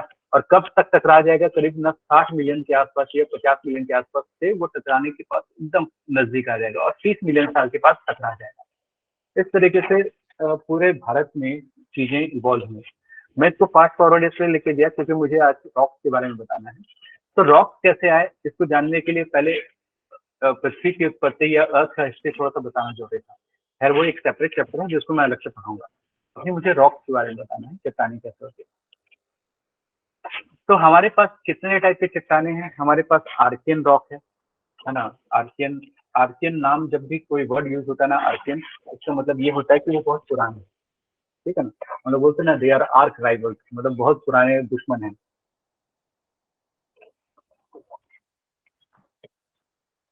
फिर दूसरा है पुराना रॉक सिस्टम, फिर तीसरा है द्रविडियन एंड फोर्थ है आर्यन। ये चार अलग अलग चट्टानों का सिस्टम है, रॉक सिस्टम है। ये अलग अलग टाइम पे बने हैं और पूरे इंडिया में आपको हर जगह दिखेंगे। तो जैसे ये हिंदी में वही चीज लिखा है, वही चीज इंग्लिश में लिखा है। तो रॉक, कोई भी रॉक को पढ़ने के लिए आपको ये समझना पड़ेगा कि रॉक बनता किससे है, चट्टाने बनते कैसे। तो चट्टाने बनती हैं मिनरल से। किससे बनते हैं? खनिज से। तो रॉक बनता है खनिज से, और मिनरल्स किससे बनते हैं? एलिमेंट से। किससे बनते हैं? तत्व से, ठीक है ना। तो दो या दो से अधिक एलिमेंट मिनरल बनाएंगे और दो या दो से अधिक मिनरल क्या बनाएंगे? रॉक बनाएंगे, चट्टाने बनाएंगे, ठीक है। इस टाइप के बहुत सारे रॉक हो सकते हैं। तो रॉक जो होते हैं, जो चट्टाने होते हैं, वो बनने के हिसाब से वो अलग अलग टाइप के हम लोग डिवाइड कर सकते हैं। जैसे रॉक अगर डायरेक्टली वोल्केनिक इरप्शन से बना है, जैसे लावा फट के बना है, तो पहला जो पत्थर बनेगा उसको हम लोग इग्नियस या आग्नेय बोलेंगे। इग्नियस रॉक या आग्नेय चट्टाने, ठीक है ना। जो सबसे पहले लावा का डिपॉजिट से बनता है, तो वो है इग्नियस रॉक। अब ये जैसे इग्नियस रॉक जाके जमा हो गया, वो भी एक चट्टान टाइप का बना लिया, एक रॉक जैसे बना लिया। अब इसमें से रिवर आई, इसमें से रिवर आई और वो बहना चालू कर दी। जिसमें रॉक के ऊपर से बहना चालू कर दी। कौन सी? नदियां। अब ये नदियां क्या करेगी? उस चट्टान का छोटे छोटे पार्टिकल, जो कि हल्के पार्टिकल होंगे, उसको लेके जाएगी। तो छोटे छोटे पार्टिकल को लेके गई और कहीं जाके डिपॉजिट कर दिया, कहीं पे जहां पे गड्ढा होगा वहां पे जाके डिपॉजिट कर दिया। क्योंकि नदी हो या हवा हो, विंड हो या वाटर हो, always they will carry the lighter particle, है ना। वो हमेशा से हल्के कण को ही उठा के ले जाता है। हैवी पार्टिकल तो बड़े बड़े बोल्डर से यहीं पर रह जाएंगे। अब किसी कारण से, भूगर्भिक हलचल के कारण से, टेक्टोनिक मूवमेंट के कारण से, ये जो अवसाद है, ये जो सेडिमेंट्स हैं, ये जो तलछट में आए हैं, ये क्या होगा? कंप्रेशन होके फिर से एक बड़ा माउंटेन बना देंगे, जैसा हमारा हिमालय बना है, जिसको सेडिमेंट्री रॉक बोलते हैं या सेडिमेंट्री माउंटेन। सेडिमेंट्री रॉक क्या है? जब ना यूरेशिया और इंडिया, ये दोनों आपस में टकरा रहे थे, तो बीच में क्या था? Tethys sea. Tethys sea. तो इसमें बहुत सारी नदियों ने अपना डिपॉजिट या सेडिमेंट डिपॉजिट कर दिया था। और ये जो डिपॉजिट थे, ये जो अवसाद थे, ये जाके कंप्रेशन हुए और कंप्रेशन होके सिकुड़ के क्या बना दिए? हिमालय। हिमालय बना दिए। तो उस चट्टान को हम लोग सेडिमेंट्री बोल रहे हैं, क्योंकि ये लावा से नहीं बन रहा है। ये किससे बन रहा है? ये सेडिमेंट से बन रहा है, अवसाद से बन रहा है, इसलिए ये सेडिमेंट्री माउंटेन है, जो कि एक्सोजीनस प्रोसेस से बनता है। एक्सोजीनस मतलब जो अर्थ के ऊपर के प्रोसेस है, जिसमें नदी हो, हवा हो, ग्लेशियर हो, ये सारे क्या करते हैं? ये कहीं जाके डिपॉजिट करते जाते हैं। और तीसरा है मेटामॉर्फिक। क्या होता है? अब इसमें बहुत ज्यादा कंप्रेशन हो गया, बाय द वे इसमें सेडिमेंट में बहुत ज्यादा कंप्रेशन हो गया, तो क्या होगा? तो क्या होता है, जैसे मैं आपको दिखा रहा हूं, जब,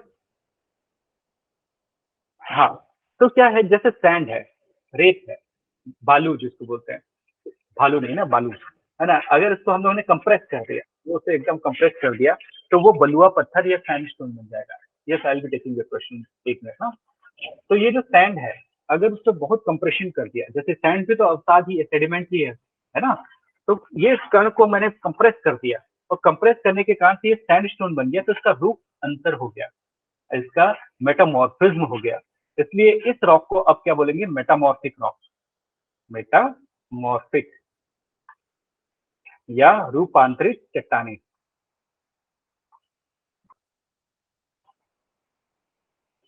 रूपांतरित चट्टाने। तो तीन टाइप का हम लोगों ने पढ़ा। पहला था इग्नियस, जो लावा से बना। इग्निस मतलब फायर। तो अग्नि, अग्नि से जो बना है, उससे जो चट्टाने बनी हैं वो इग्नियस रॉक। अवसाद सेडिमेंट से, जो कि क्षरण से, है ना, या तो अपर्दन से, इरोशन से, जो टूट टूट के कहीं पे जाके डिपॉजिट हो गया, उसके सिकुड़न से, कॉम्पैक्शन से जो माउंटेन बना, वो कौन सी चट्टाने हैं? वो सेडिमेंट्री रॉक्स हैं। तीसरा, अगर मैंने बहुत प्रेस कर दिया तो इसके फिजिकल और केमिकल प्रॉपर्टी में चेंजेस आ जाते हैं। एक कार्बन डायमंड में बन सकता है अगर उसको मैंने बहुत ज्यादा कंप्रेस कर दिया, उस पर टेम्परेचर अप्लाई कर दिया, मतलब गर्म कर दिया, उसको मैंने प्रेशर अप्लाई कर दिया, ये सब करने से क्या हो सकता है? कार्बन डायमंड में कन्वर्ट हो सकता है। तो वो रूपांतरित पार्ट है ना। जैसे क्या है कि चूना का पत्थर, limestone can convert into the marble, है ना। एक चूना का पत्थर इसमें संगमरमर में कन्वर्ट हो सकता है अगर मैंने उसका फिजिकल प्रॉपर्टी या आणविक संरचना, परमाणविक संरचना या एटॉमिक स्ट्रक्चर को मैंने चेंज कर दिया, तो क्या बन जाएगा? वो मार्बल बन सकता है। तो ये सैंड जो है, सैंड स्टोन बन सकता है, बलुआ पत्थर बन सकता है, और ये सैंड स्टोन क्वार्ट्जाइट बन सकता है, क्वार्ट्ज बन सकता है। सेम चीज ग्रेनाइट है। ग्रेनाइट के छोटे छोटे पार्टिकल टूट के मिट्टी बना दी, क्ले बना दिया। ये चिकनी मिट्टी को कंप्रेस कर दिया तो शेल बन गया। इसको मैंने फर्दर कंप्रेस किया तो स्लेट बन गया, जो स्लेट आप लोग यूज करते हैं, तो स्लेट बन गया। तो स्लेट एक मेटामॉर्फिक रॉक है ना। और इस स्लेट को भी मैंने कंप्रेस कर दिया तो बन गया शिस्ट, ठीक है ना, शिस्ट बन गया। तो शिस्ट भी एक मेटामॉर्फिक रॉक है। इस ग्रेनाइट को कंप्रेस किया डायरेक्टली तो क्या बन गया? निस्ट बन गया। तो डिपेंड करता है, ये जो चट्टानें दूसरी हो गई, जैसे क्वार्ट्ज हो गया या निस्ट हो गया, ये शिस्ट है, ये रूपांतरित चट्टानें हैं। पर ग्रेनाइट जो है ये इग्नियस रॉक है, और ये बीच में जो शेल है ये सेडिमेंट्री रॉक है। ये जो सैंडस्टोन है ये सेडिमेंट्री रॉक है, ठीक है ना। तो देखो, एक ही चीज अलग अलग तरीके से बना। लावा से तो ग्रेनाइट निकला था, उसके छोटे छोटे पार्टिकल बने, सैंड बने तो वो सेडिमेंट है, सैंडस्टोन बना तो वो भी सेडिमेंट है। बट अगर उसका रूप चेंज हो गया तो क्वार्ट्ज बन गया, तो क्या बन गया? मेटामॉर्फिक बन गया। तो इनके पापा कौन है? इनके पापा है इग्नियस रॉक। आग्नेय चट्टाने इज द पापा ऑफ एवरीवन, है ना। अब ये ग्रेनाइट है, ऐसी बेसाल्ट होता, बेसाल्ट और जैसे क्या है ना, ज्वालामुखी या वोल्केनिक इरप्शन से ग्रेनाइट और बेसाल्ट दोनों निकलते हैं। तो जो निकलेगा उसका फिर आगे का बच्चा वैसे ही निकलेगा, ठीक है ना। तो ये है, जैसे शेल जो है ये लिस्ट में कन्वर्ट हो सकता है, सेम चीज ये बेसाल्ट है, ये शिस्ट में कन्वर्ट हो सकता है। सेम चीज ये जो चूना का पत्थर है, लाइमस्टोन, मार्बल में कन्वर्ट हो सकता है। सेम सैंडस्टोन किस में कन्वर्ट हो सकता है? क्वार्ट्ज में कन्वर्ट हो सकता है, ठीक है ना। तो हम लोग अब रॉक सिस्टम जो समझ रहे हैं, तो रॉक क्या होता है ये समझ आ गया। Rock may be compose of the minerals and minerals may be compose of the many kind of the elements, ठीक है ना। चट्टानें किससे बनती हैं? खनिज से, और खनिज बहुत सारे तत्वों से बनते हैं, ठीक है। तत्व को वो चीज है जो कि आवर्त सारणी में, पीरियोडिक टेबल में आप देखिए, दैट इज द तत्व, दैट इज द एलिमेंट, ठीक है। हाँ, कोई क्वेश्चन था? पूछो, मैं फिर आगे बढ़ता हूँ। नहीं है तो आर्कियन रॉक सिस्टम समझते हैं। तो हमारे यहाँ अर्थ में या पूरे पृथ्वी में, है ना, बोलना चाहिए 4 अरब से 2.5 अरब साल पहले, 4 बिलियन से 2.5 बिलियन ईयर्स अगो, जो the oldest rock, that was archaean era, archaean rock. और जो युग था उसका नाम है आर्कियन काल, ठीक है ना, आर्कियन। और उसका जो सबूत है वो हम लोग को धारवाड़ में दिखता है, जो कि कर्नाटका में है,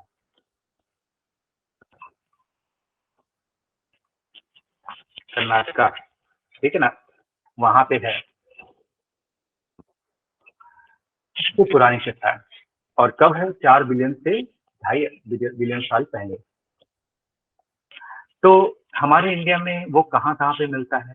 तो हमारे इंडिया में जितना ये पिंक वाला दिख रहा है ना, ये जैसे पिंक वाला दिख रहा है, ये सारे जगह पे क्या है? आर्कियन रॉक है। इवन देखो यहाँ पे भी दिख रहा है, शिलोंग मेघालय के पास। तो ये पूरा पोर्शन जो है, जो इंडिया का सबसे पुराना पोर्शन है, उसमें मोस्टली आपको क्या दिख रहा है? Archaean rock. ये भी इंडिया पेनिनसुला का ही पार्ट था, टूट गया बाद में, अलग बात है, पर ये इसी का पार्ट था। तो ये पूरा पोर्शन में सबसे ज्यादा जो है वो है आर्कियन। इसमें कोई फॉसिल नहीं मिलेंगे, इसमें कोई जीवाश्म नहीं मिलेंगे इसमें जीवाश्म। भाई फॉसिल्स आर एब्सेंट हियर।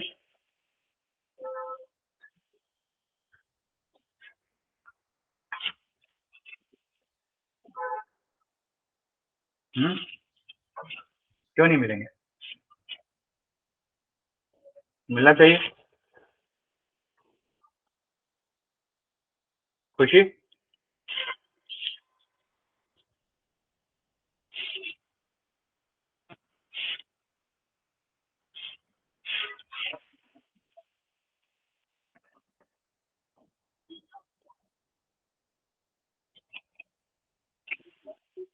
खुशी क्यों नहीं मिलेंगे? सर क्वेश्चन रिपीट कर दीजिए। ध्यान था कि नहीं? हाँ, मैं ये पूछ रहा हूँ कि ये जो आर्कियन रॉक्स हैं, ये करीब कहाँ से कहाँ तक 4 बिलियन ईयर से 2.5 बिलियन ईयर्स अगो बने हैं। और मैं ये बोल रहा हूँ कि इसमें फॉसिल्स नहीं मिलते, इसमें जीवाश्म नहीं मिलते। तो क्यों नहीं मिलते आर्कियन रॉक्स में? कोई भी आंसर कर सकता? क्योंकि ओशन में ही थी ना। उस समय जो जीवन था वो तो ओशन में था, क्योंकि जीवन को लैंड में आने के लिए 500 मिलियन साल पहले ही तो आए हैं लैंड पे, ठीक है ना। तो ये जो पुराने रॉक्स हैं, इसमें आपको जीवाश्म या फॉसिल्स नहीं मिलेंगे, because that time life was not there. उस समय जीवन था ही नहीं। अब किसी भी माइथोलॉजी में कोई बोलता है कि भाई जो हमारा जो धर्म है ये इतना साल पुराना है, उतना साल पुराना, अरे भाई कोई भी आदमी क्या, एक जीव भी रहता तो उसके फॉसिल्स या जीवाश्म मिलते कि नहीं? तो क्या है, जो पुराने हैं उसमें आपको हमेशा से फॉसिल्स मिलेंगे। अगर ह्यूमन है या एनिमल है, कुछ भी हो, मिलेगा ना? कुछ भी नहीं मिलता। तो मतलब 2.5 अरब साल पहले तक भी नहीं था, मतलब लाइफ तो था ही नहीं। लाइफ किसमें था? ओशन में था, और उसके को प्रमाण मिलते हैं, ठीक है ना। तो अभी भी देखा जाए, ये जो आर्कियन रॉक्स है, बहुत सारे सॉइल के नीचे में जो उसके पेरेंट रॉक हैं, बेड रॉक जो है, वो यही आर्कियन ही है। तो नॉट ओनली इंडिया, देखो छत्तीसगढ़ में भी आपको दिख रहा है कि आर्कियन रॉक्स ही दिख रहा है हर जगह पे। तो करीब 2/3 पार्ट, 2/3 पोर्शन जो पेनिनसुला इंडिया जिसको बोल रहे हैं, प्रायद्वीपीय भारत जिसको बोलते हैं, ये प्रायद्वीपीय भारत के पेनिनसुला इंडिया का 2/3 हिस्से में क्या है? आर्कियन रॉक, आर्कियन चट्टानें है, ठीक है। इनफैक्ट यही चट्टानें बहुत हिमालय के रूट में भी, हिमालय के जड़ में भी यही चट्टानें हैं, क्योंकि हमारा बेस जो है, अर्थ का जो बेस है या इंडिया का जो बेस है, अर्थ और इंडिया का दोनों का बेस यही आर्कियन है, यही चट्टान है, ठीक है। तो ये सबसे पुराने रॉक्स में से आते हैं। आप देखो, ये जितना पिंक वाला पोर्शन दिख रहा है, ये सब में क्या है? Archaean rock. ये तो क्या है, डेक्कन का लावा का फ्लो हो गया, नहीं तो उसके नीचे भी क्या है? आर्कियन रॉक्स है, एक्चुअल में देखा जाता है ना। ये तो डेक्कन ट्रैप या डेक्कन लावा फ्लो हो गया, इसके कारण से ये दिख नहीं रहा है, पर इसके नीचे में भी आर्कियन रॉक्स है। आप देखो, अभी आपको एमपी के लेफ्ट साइड में दिखता है, गुजरात के राइट साइड में, और राजस्थान की ईस्टर्न साइड में, ठीक है ना। झारखंड में मिलता है, उड़ीसा में, छत्तीसगढ़ में बेलाडीला वगैरह वाला जो एरिया में जो आयरन मिलता है, उसका यही कारण है। ये कर्नाटका में आयरन जो मिलता है उसका भी यही कारण है। आंध्र प्रदेश हो गया, या ये पूरे एरिया पे जो आर्कियन रॉक्स हैं, इसी जगह पे ही सबसे पुराने रॉक्स हैं। ये पूरे अर्थ का सबसे पुराना भूभाग है, ठीक है ना। और इसमें गोल्ड, सिल्वर, आयरन, निकल, क्रोमाइट, कॉपर, लेड, जिंक, है ना, ये सारा मिलेगा। सोना, चांदी, है ना। वो तो च्यवनप्राश में भी मिलता है बोलोगे, च्यवनप्राश में तो मिलता है, पर च्यवनप्राश में आता इसी जगह से है, ठीक है ना। तो आयरन, माइका, अब्रक वगैरह जिसको बोलते हैं, ये सारा चीज इसी में मिलता है। मतलब जितने मेटल्स हैं, जितने धातु है, वो इसी जगह पे मिलता है, आर्कियन रॉक सिस्टम में, ठीक है। अगर ये नहीं होते तो झारखंड, छत्तीसगढ़ और उड़ीसा में आयरन नहीं था। ये आर्कियन रॉक सिस्टम के कारण है। और अगर देखा जाए छत्तीसगढ़ में कहाँ पे है, तो छत्तीसगढ़ में भी मोस्टली जो येलो वाला पोर्शन है, ये सब में तो क्या है? आर्कियन ही है ना। ये पूरे जगह जो दिख रहा है येलो कलर का, उसमें सब में क्या है? आर्कियन है। पर्टिकुलरली कौन कौन से? अंबिकापुर, जशपुर, रायगढ़, लोरमी, महासमुंद, गरियाबंद, धमतरी, बालोद, बस्तर, ये सब जगह पे क्या मिल रहा है? ये सब मिल रहा है। इसलिए हमारे पास क्या क्या मिनरल्स मिल रहे हैं? Copper, manganese, lead, zinc, gold, silver. बोलोगे कि क्या शरीर मिलता है? ये मिलता है, हम बस खुदाई करने की देर है। प्रॉब्लम क्या होता है कि ये खनिज संपदा तो है, but it is difficult to extract, निकालना थोड़ा सा डिफिकल्ट होता है क्योंकि काफी नहीं है।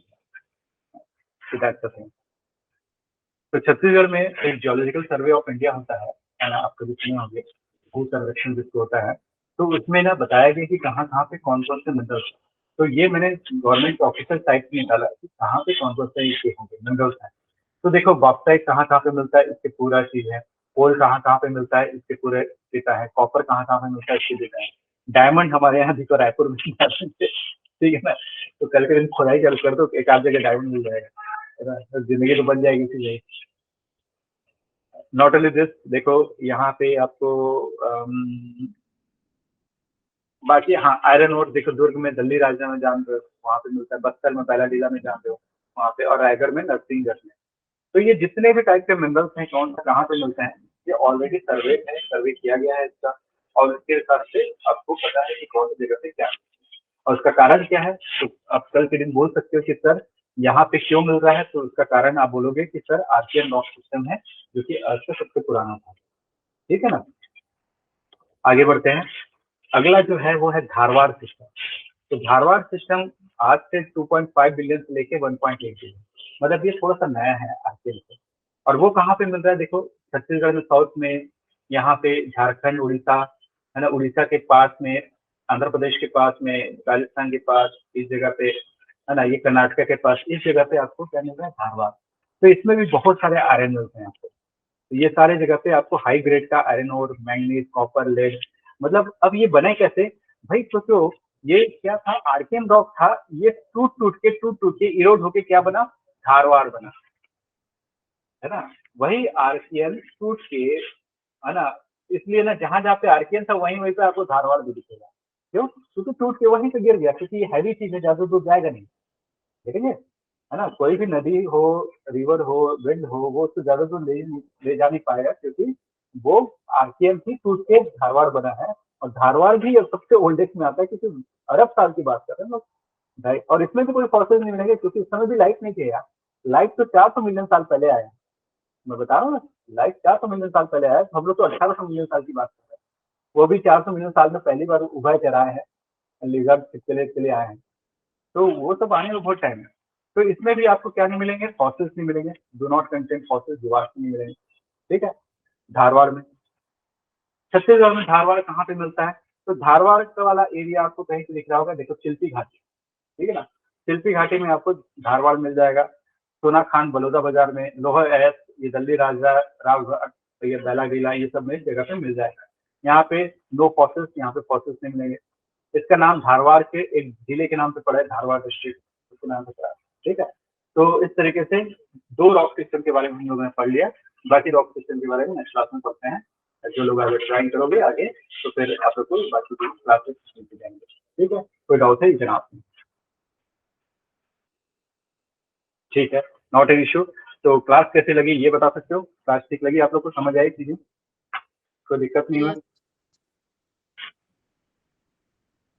ठीक है, गुड। तो ठीक है, फिर नेक्स्ट क्लास में मिलते हैं। आगे क्या अगर होता है, आपकी यूपीएससी की नई बैच जो है 8 जनवरी से चालू होनी है, तो 8 जनवरी से आप लोग आ सकते हो क्लासेस के लिए। तो that's the thing from my side, I am done. Anything if you want to ask me, you can ask me, और एल्स यू कैन लीव।